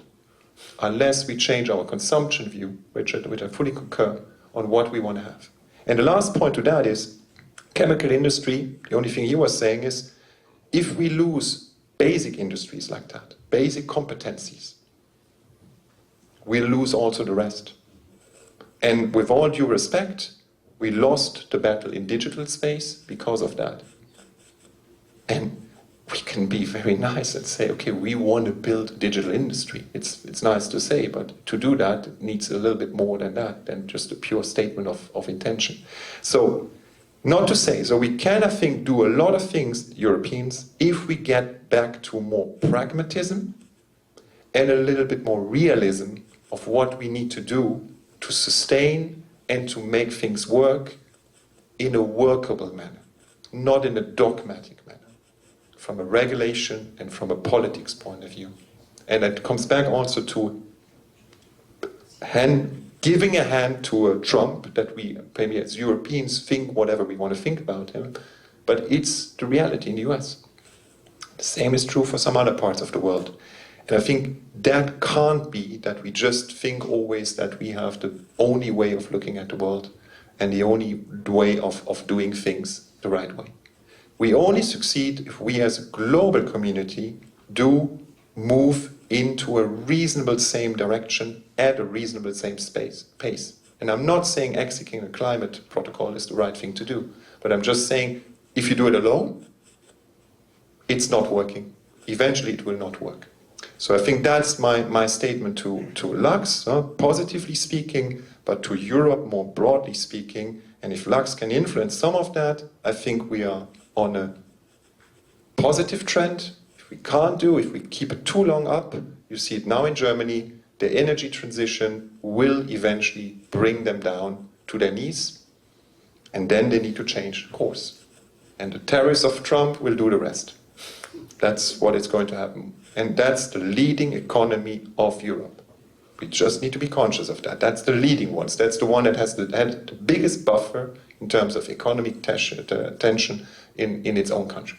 So if they can't succeed in that space, I think we should maybe put a little question mark around all of that space. So that is more pragmatism, but which as a network, we see it the same way. We can't change things if the network doesn't work, and we can't move ahead of a network if we don't see some consensus. That I think is important to keep in mind. Great words of advice there, Olivier. Thank you very much for that. We've touched upon the importance of the European Union and the potential policy changes that might be coming up in our future. Barbara, can I come back to you and ask you about ways in which you see EU and NATO policies that might reshape Luxembourg's strategic positioning? Yeah, I think at the beginning of your speech just now, you mentioned that Luxembourg is in a good position, and it is. It has been for a long time, and it's not only because of EU, but it's also because of NATO, because a country that has, I think the army of Luxembourg is about 1,000 troops, right? Would not stand a chance alone, and that's very clear. And Luxembourg is one of the very important allies in NATO, despite the fact that I believe there is no air force at all in Luxembourg, even though Luxembourg owns military planes, but they have not one single pilot. But it is recognized that the position of Luxembourg, the safety of the country, the prosperity of the country is very much linked and deeply, let's say, founded on EU and NATO at the same time. So I think you also mentioned that Luxembourg can influence a lot of the policies that come out of both sides, both EU and NATO, but it's also the other way around. So far it has worked on the financial sector, it has worked pretty well, but any changes, going back to where's the money going to come from, it could mean some policy changes on the EU side to make sure that we get that funding from somewhere that could impact the financial sector in Luxembourg, but it could be also the other way around. It could be Luxembourg influencing the policies that are coming out. On the NATO side, and going back to how important of a partner Luxembourg is, of an ally Luxembourg is for NATO, a few years ago NATO recognized space as a fifth operational area alongside land, air, maritime, and cyber. So the fifth one now is space, and space is not looked at anymore as a capability, but it's also looked at as an operational area, an area where we can operate in a military environment. And a couple of years ago, Luxembourg was one of the two founding partners that created a support partnership around using the commercial satellites to develop that space capability for NATO, for the allies. So this is hugely important. This is US and Luxembourg getting together to create that kind of capability for the NATO allies. So it shows that despite the fact that it's a very small military, on a military side, it's a very, very small and probably insignificant military power, it does come as it does influence a lot the future of NATO and how NATO evolves in the space of new technologies, using space as a military operational space, and so on. So this is a very good example of how the NATO policy around space has changed, has shifted a lot the position of Luxembourg within the alliance. And that will continue. NATO is looking at cyber, is looking at artificial intelligence. Purely with the position of an SPA here in Luxembourg, it shows how Luxembourg supports the development of the NATO strategy. So I think it goes both ways, and I think it's important that this alliance, both EU and NATO, remains strong, because Luxembourg alone would not survive from any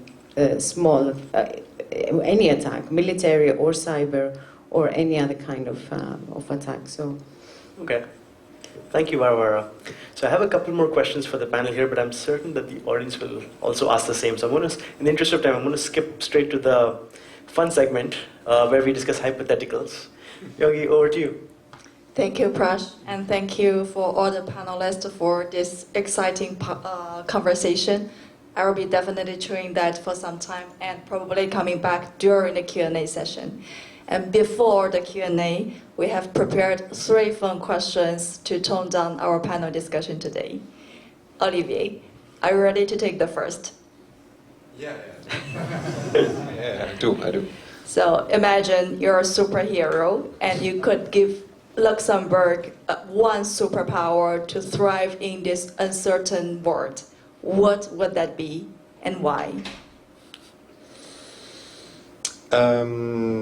I think the superpower, I don't even know if the Avengers have that, but I mean, is seeing 2 years into the future. Does it? Yeah, well, I mean, if it can be more, it's more, but I mean, I think it's a reasonable way of looking into the future. I mean, the why is relatively obvious, huh? But if you have that advantage, I think that's quite an advantage to have. It's difficult to navigate, as I said before. I think it would be interesting to see a little bit more ahead, and maybe that's a superpower you want to have. I'm not sure, maybe all of the time, but it's certainly something I would think and appreciate. Well, I will say that sounds a great superpower to have as a human being as well. Thank you for sharing. Richard, I'm turning to you now. So suppose you're designing a course called Geopolitical Resilience for Luxembourg's future generation of leaders. What will be the first lesson in the syllabus? Work ethic. Work ethic. To get out of the minds of the young generation, or the generation that is coming into the workforce now, to get out of their minds a sense of entitlement. That you work hard for what you get paid at the end of the day. This whole concept of working from home, work-life balance, to me, is making Europe uncompetitive versus its counterparts around the world. That's what I would do. Because unless we address that issue, it's a fundamental issue. We can laugh about it. But if we don't have that work ethic versus the USA, versus China, versus all the Southeast Asian nations, etc., we will not have industry or services based in Europe in the future. It almost sounds like a superpower, Richard. Very interesting point. I'm curious how much I will score in that course if I have a chance to sign up for that. And Barbara, one of my favorite questions today. So, imagine a scenario that the world peace and cooperation is fully restored. What do you think would be the unexpected catalyst for this hope to come true? Fully restored globally, all over the world. Okay, I'm going to go That's the Hollywood. question. I'm going to go Hollywood here. It would have to be something on a global scale. So it would have to be some sort of global disaster. Think Hollywood, right? Think, we're under threat of a comet falling into the earth. I think only in such a scenario would the countries would put aside any military or political, let's say, power politics, and would really just come together in survival mode. I think that's probably the only scenario that could be on a global scale and could bring all of the countries together. Or maybe a massive discovery about human nature that we never knew before, and would really kind of reveal humanity in a whole different light. But I think the disaster scenario is probably more possible. Very good. Well, I don't know whether it's a good thing or bad thing at the cost of the world peace and cooperation. Yeah, but we come together and we save humanity, so it's all good in the end, It's fine. Thank you for sharing. Thank you, guys. This brings us to the final question for the panel, the advice segment. It's a question that I'm going to ask to each panelist. So based on everything that we discussed today, what is one key piece of advice or a practical step that our audience can take away from here to be better prepared for geopolitical and economic uncertainties that we have coming up in the future? Barbara, can we continue with you? Yeah, I think I liked Richard's last answer on work ethic. I think that's important, to develop the work ethic that we've kind of lost in the last few decades. But I think I think the key would be to remain relevant, to adapt. And in order to adapt, you need to upskill. You need to constantly train, lifelong learning, as we call it. But not only, I don't just mean on a technical side, but I also mean on the soft skill side. So develop some emotional intelligence, develop some leadership skills. AI will take a lot of the technical part of the jobs, apparently, but I think there is an element, there are some skills that cannot be replaced by AI, and these are the ones that we need to start developing. More emotional intelligence, more leadership. Keep training. And make sure you're ready to adapt with the changes as they come. Okay. Thank you very much. Olivier, can we come to you with the same question? Focus and resilience. I think that we've achieved a lot, and I think we are still able to achieve a lot if we focus on the right things and if we remain resilient onto what challenges are ahead. And I think with one of the attitudes I always appreciate and even, very much appreciate with the US is you can fall, you stand up again, you make another business, and in the end everybody looks at you and says, well done. Europe, complete opposite picture. You fall and everybody will look at you as a failure. What a failure, And I think that already changes quite a number of things, other than the work ethics, which I fully concur with, by the way, Richard, is to make sure that you stay resilient in the way you try. And try doesn't mean always succeed. Try means you try until you succeed, which means there's failure before that, which is a very different concept. And I'm somehow always seeing that Europe only tries if we already, almost sure to win. That's not the way it works, typically. And so I think that's focus, resilience. Okay, and it's not a zero-sum game. Very good. Thank you very much. Richard, can we come to you to finish up? Okay, I can only repeat what Olivia said, is don't be afraid to fail. The biggest thing about failing is getting up and get going again, because that builds character and it builds resilience. If you're scared to fail, you're never going to move forward. Only the brave are going to move forward. Fantastic. So that sums up the panel discussion here.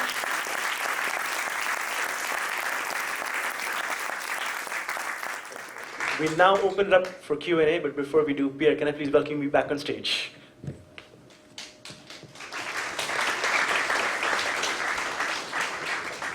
So we've got a mic box that will be passed around. We also have a hostess with the mic who will go around asking you guys if you have any questions. What I'll ask is if someone has a question, please introduce yourself.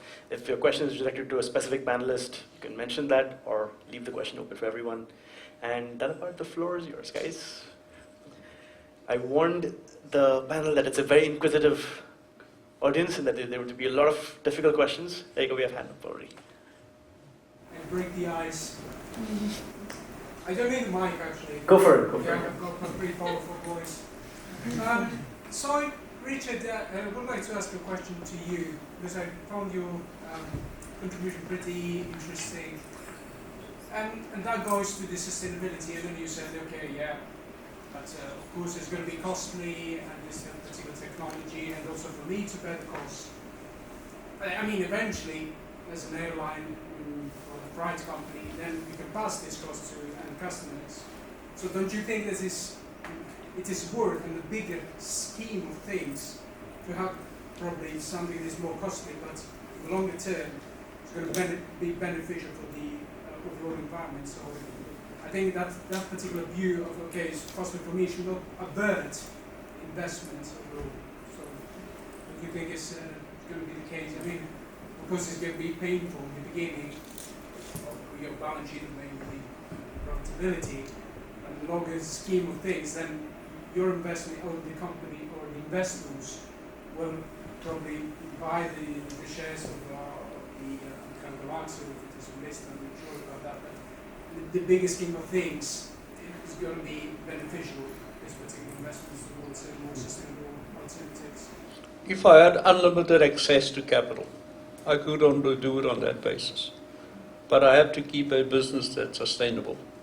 And if a business is wiped out, trying to get to that point, then what have I achieved at the end of the day? Because we've modeled out the costs for the airline. And based on various scenarios of what we expect the customer is going to be prepared to pay at the end of the day.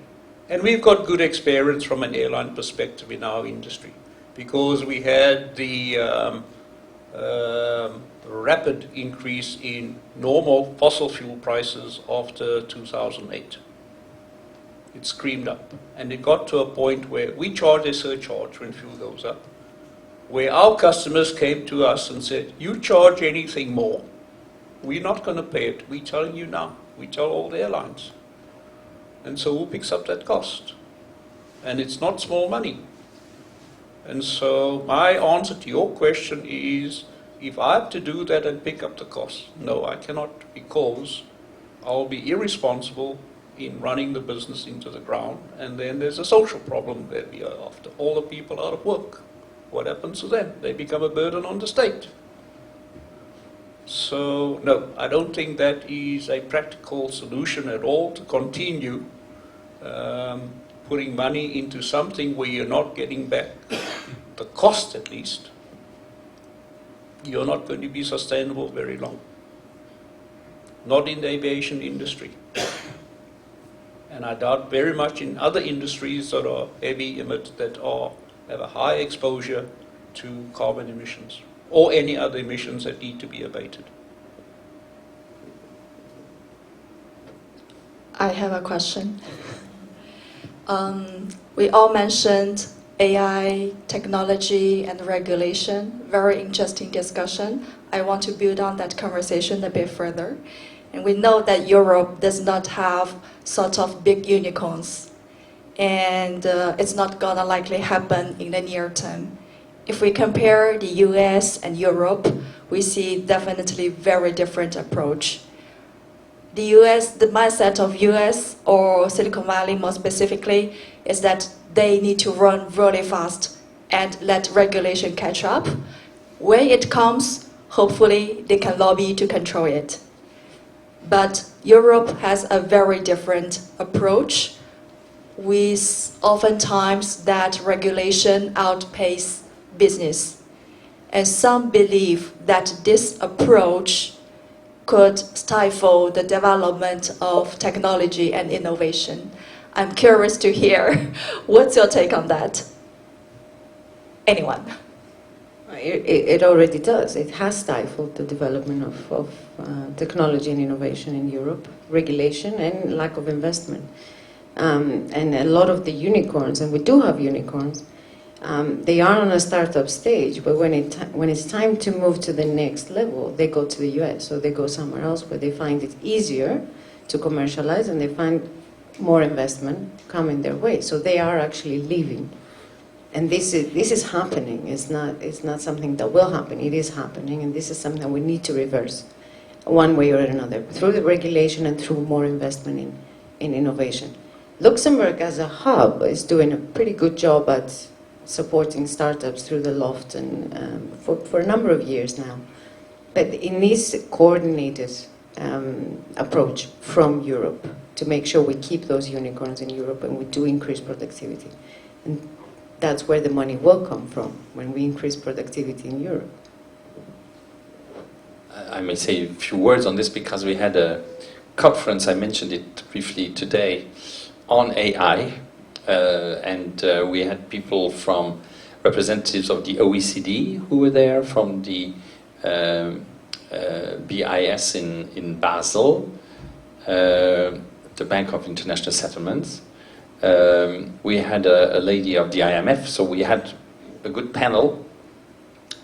And this is one of the key questions. It was not the only one. And I can also quote, not quote, but just tell you that there's a few ministers in the Eurogroup who summarized this debate by saying, what happens with AI in Europe, we regulate it, and in the United States, they make money with it. So I think it summarizes the debate quite well.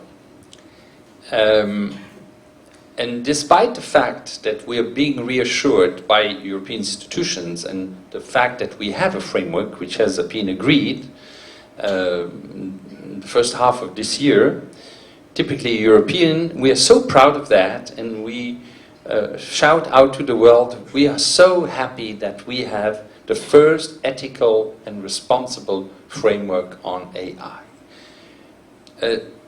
At least that part we could skip, because that really frightens investors. So you could also have a regulation that's more based on evolution and accompanying the whole process in parallel. In fact, I asked a question to the OECD representative, who was quite good, and he mentioned that since 2019, the OECD, where you have 38 countries, all the developed countries basically are in the OECD, they have developed guiding principles. And I asked the question, well, are these principles similar or different or to the ones that the EU has then in its framework? And that was a reassuring answer. He said, a lot of the principles of the OECD have been embedded in the EU framework. That's really good news. But then again, if it is OECD embedded principles, then it covers 38 countries, and we have to check then if then the countries really abide by this principle. All this is not clear. So what I want to say is that we obviously, as EU, have this tendency. To be fair, the investment fund regulations, which is a contrary example, has been a very positive one, because the EU is the only area in the world that could agree on the framework, on the regulation for investment funds. And because this covers the whole EU single market, we have become a very attractive place. We, Luxembourg, but just the UCITS directive of 85, transposed also 86 or 7, well, has become a kind of gold standard worldwide. So it's not because this one worked well that you can do a similarity, I think, with AI. So this being said, one last point. The one thing is the regulatory framework, but all the speakers insisted on is that we are just in the beginning of AI. So it is a very powerful tool, and in a couple of years from now, it will be 1,000 or 10,000 or 100,000 more times more powerful. So those who have a little bit of doubts on AI, you test ChatGPT eventually on your phone and say, well, it's not very convincing. This is really only the beginning. At the same time, we had one speaker from London School of Economics who also insisted that this artificial intelligence can also be used fraudulously or negatively. And the rector of the university who was there had mentioned in his keynote speech that he had just had the day before, that means yesterday, a half-day test on cybersecurity for his university. And if you factor in artificial intelligence to produce malware, it makes combat of cyber fraud and of hacking much more difficult. So there's also a danger, like always in these inventions. But so the topic, we're just in the beginning, and last but not least, AI is a real enabler for so many things. And in that sense, it is of a different nature of, for example, cryptocurrencies, ledger technologies, of which we were told 3-4 years ago, this is a game changer. So in fact, also the discussion of the whole day was about what is facts, what is fiction, and what is hype around artificial intelligence. And I think if you ask yourself the question, these three questions is already a good sign, because it's hard to understand what's going on and what's happening. So it's not all rosy out there, but the fact that, and come back to your question, I was a bit long, but as I had the privilege to get all this information, I wanted to share it with you today, that by already producing a very sophisticated framework, we're not making life of developers of AI easy in Europe.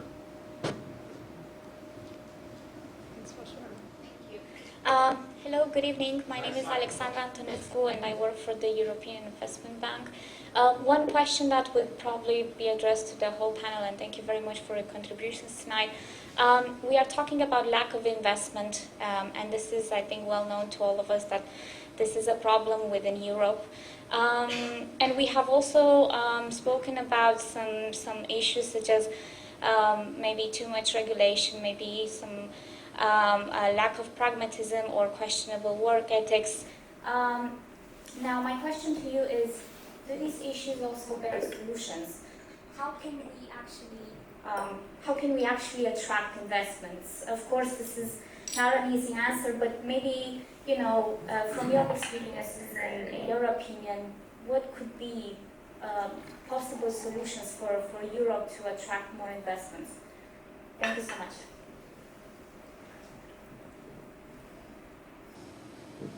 Maybe I'll take a first go, because I'll just share the perspective of us and the way we see clients moving and the financial markets and generally speaking the industries. Again, I mean, there's good and bad in how Europe is actually attracting or not things. I believe that some of the mechanisms we have been able to put in place are actually providing for or enabling investment.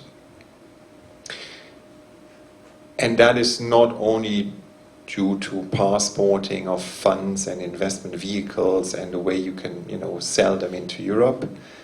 It's also about, more generally speaking, the attractiveness of what you can, have as a return on investment. Because to attract capital, you need to foresee a return on investment. And that's what Richard explained very well. There's a cost of capital and there's an expectation of return. I mean, nobody gives you capital if he doesn't have an expectation of return on the capital. And that, I think, is a very crucial element that we need to understand. If we can't build a space of opportunity for a capital investment to be returning, yielded, then there will not be any capital. And that again goes hand in hand with what is the circumstances we have around some of those potential, investment targets in our space, Europe space then. And that comes back, unfortunately, to some of the things we said before. As long as we don't stay more pragmatic, and I'm not saying watering down all the standards, I'm just saying being a little bit more pragmatic and not setting the standards so high that by, reaching those standards, your sort of operating cash flow is so already, burned that there's no much left, for returning anything more. Well, why would I, as an international investor, go into such a region when I can have other regions in the world where I can have, with the same amount of capital I invest, potential higher yield? Why would I do that? So this question is seldomly asked, as far as I can judge, this way, and even in some of the, section of the Draghi report, he asks all the right questions, but the fundamental one is that one. What renders investment in Europe more attractive? That's the key point. And that is not by just saying, hey, we want your capital. Everybody wants capital in the world. I mean, it's a capitalistic world, so that's what makes the world go. So as long as we don't have a real reason, and we had a lot of good reasons in the past. I mean, we are owning still a tremendous portfolio of assets that are worth, that are prosperous, that are forward-looking, future-proof. But we need to make sure that that is also something we want to go forward on. And that is the focus that we've spoken about a lot in this panel. I mean, again, yeah, we might claim that we want to now be in the digital space. Well, where, what exactly, and what is the sort of output we want to generate on? And only if you have 2 or 3 convincing answers to that, you'll get foreign capital to invest in Europe. If we don't, the unicorns will all go back to the US. Why? Because they get capital. The market is much deeper than it is in Europe. Capital market in the US is super deep, okay, perfect. But it's also this try and error thing, Richard, that you said. You get easier capital because those capital investors, they factor in failure. In Europe, you invest if you don't have a percentage of failure. That is not working. So it's all about this attitude and this focus, and that's making a big change. So we're not talking about being super inventive, being much different than some of the other parts in the world. But I think we need to just be sure that investing in Europe, if you have 2 other regions in the world where you can invest in, is a competitive play. That's what it is. So you need to be competitive. Maybe we can do one more question. Mike's arriving there.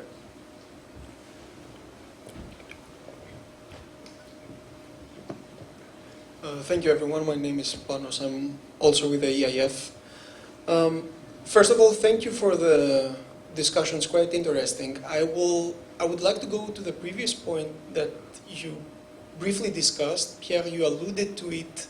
Olivier, you joked about it. And in our previous CFA forum, it was quite a point of attention. And that was with regard to the digitalization and how the markets evolved. Olivier, you joked about how heavy reliance Luxembourg has applied to a specific sector, how it would translate the Luxembourgish economy should, let's say, this benefit that we have goes away. And there was an element of concern that was raised in a previous forum saying that the market is moving fast. Competition to what Luxembourg offers has been growing significantly in other countries, European countries, that have the same regulations. Digitalization and hopefully AI will manage to, if not support, potentially even mitigate, if not overtake, a large amount of the current labor market, looking at middle and back office functions that are predominant in Luxembourg. So I think my question to you would be, how much of a risk do you feel that Luxembourg might be that outdated or even perhaps overtaken by other countries in the next 5 years? Thank you. I can give it a go because I can be very brief on it.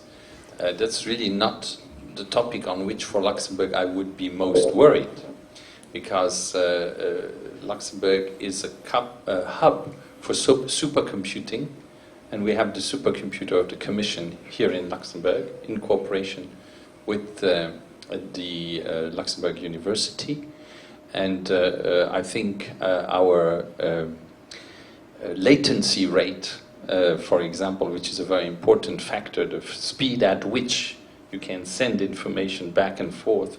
We're one of the fastest in the world after Korea. So, I mean, in terms of infrastructure, the country being small, but also having some financial reserves, I mean, the budget is slightly in deficit, but we're the second lowest debt to GDP in the European Union. So, I think Luxembourg has always bet on this, that in terms of technology we need to be really amongst the top players, and having good and reasonable fiscal policies, and having had that for quite some time, I'm not afraid that we will continue to do so. I'm more afraid for a country like Luxembourg that is small in the heart of the single market, and that's not. I'm not afraid for Luxembourg itself. I'm more afraid for Europe to lose pace. I mentioned a little bit about the shallow growth that we have. We had a soft landing. We have created more jobs in the last couple of years than ever in our history. And you could say, well, that's really good news. We have basically halved, as an average, unemployment in Europe in the last 5 years since COVID, or just after COVID. This is really good news. But our productivity has remained low. So it's interesting, we have more people working, so in terms of quantity it's good, and they're not staying home, they're not unemployed, they don't get social or public money for staying home, which is good. But on the other hand, we do not have a jump in productivity. But that's not only Luxembourg, because all the new jobs that were created in the rest of Europe, it's the same. We really did a blog on that also at the ESM recently. And I think this is a topic that is going to stay with us for longer. It's not only about creating jobs, it's also about having a jump of quality, a jump of competitiveness. And that's what the Draghi report is all about. And last word on the Draghi report, I think I know him well, he's a very, very smart person. He knew that if he embarks on that theme, how to finance the additional 500 billion per year that Europe needs, that's the number, 500 billion euro for all of Europe, private and public. If I start that debate, I will not get out of the woods, but basically by saying that's what we need, he has started the debate, and he knows it's the 20 countries, or 27 countries, sorry, of the EU who need to talk about it. And maybe that's also interesting for the audience. I think you have two simplistic views on this. The frugal countries who say, well, every country should mobilize the necessary capital it has, answering your question on digitalization. Well, choose your priorities, and if digitalization is one that you think is important, well, you set aside sufficient money, or you take up loans for your country to finance that. And then the countries that are, the cohesion countries, the countries that are weaker, that have already higher deficits, we say, Europe must finance that. Well, meaning then the burden is shared, and I will only have to pay a small part. And I think what is lacking for the time being is how can we have a bit of two worlds. First, recognize 2/3 or 3/4 of the 500 billion will come from the private sector, obviously. Maybe even more, maybe 80%. But the 20% of public money that we need to mobilize and should mobilize, how do we use that? There's lots of ideas out there. I mean, the lady from the EIB, how can we de-risk projects with the EIB? Then the EIB can do that because countries take the first risk. That's one way of solving. Another way of solving is doing a kind of mutualization of projects where it makes sense. That's in between. And then you have the discussion on public goods. Now, public goods is a vague word. How can you mobilize EU money in the upcoming years? And here the line is to say, if frugal or not frugal countries, is to say, if we agree that something is of a basic need for all European countries, you could even take something in the defense area, to make it very simple. Okay, we agree that this needs to be financed at EU level because it's cheaper if we develop it together. Second, it only makes sense if we develop it together and integrate it with NATO, because otherwise it is not operational inside the alliance. So could we then agree that that part will be financed one way or another together? So there's a kind of dialogue, more than a dialogue, interaction that needs to take place between private investment and public investment to find this 500 billion. Now, I went further than your question, which was on digitalization, but you will see that what I've just described is going to be in the discussion at European level, so and in the media in the next couple of years. Also back because the EU budget program is every 7 years, and the present 7 years framework is coming to an end 2026. And the Next Generation EU program, which the Resilience and Recovery Fund of Europe is also coming to an end in 2026, the one that was set up in the times of COVID. So obviously in the next 2 years, these discussions are going to be very lively and very interesting. And let's see how they go. Thank you. Pierre, I thought you said you would be brief. Great. Well, let's have a big round of applause for the panelists, guys.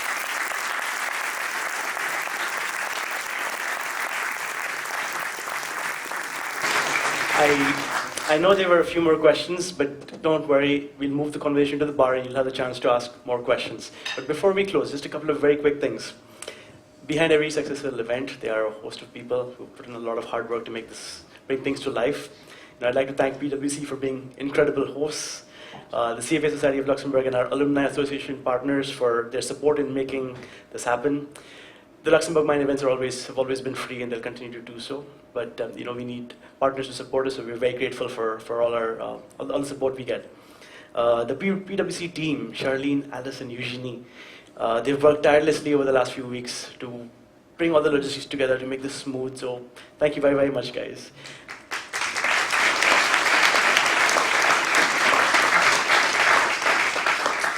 Thank you also to Yongi for making the PwC connection, and to Lakshmi for all the work she does behind the scenes to make this happen.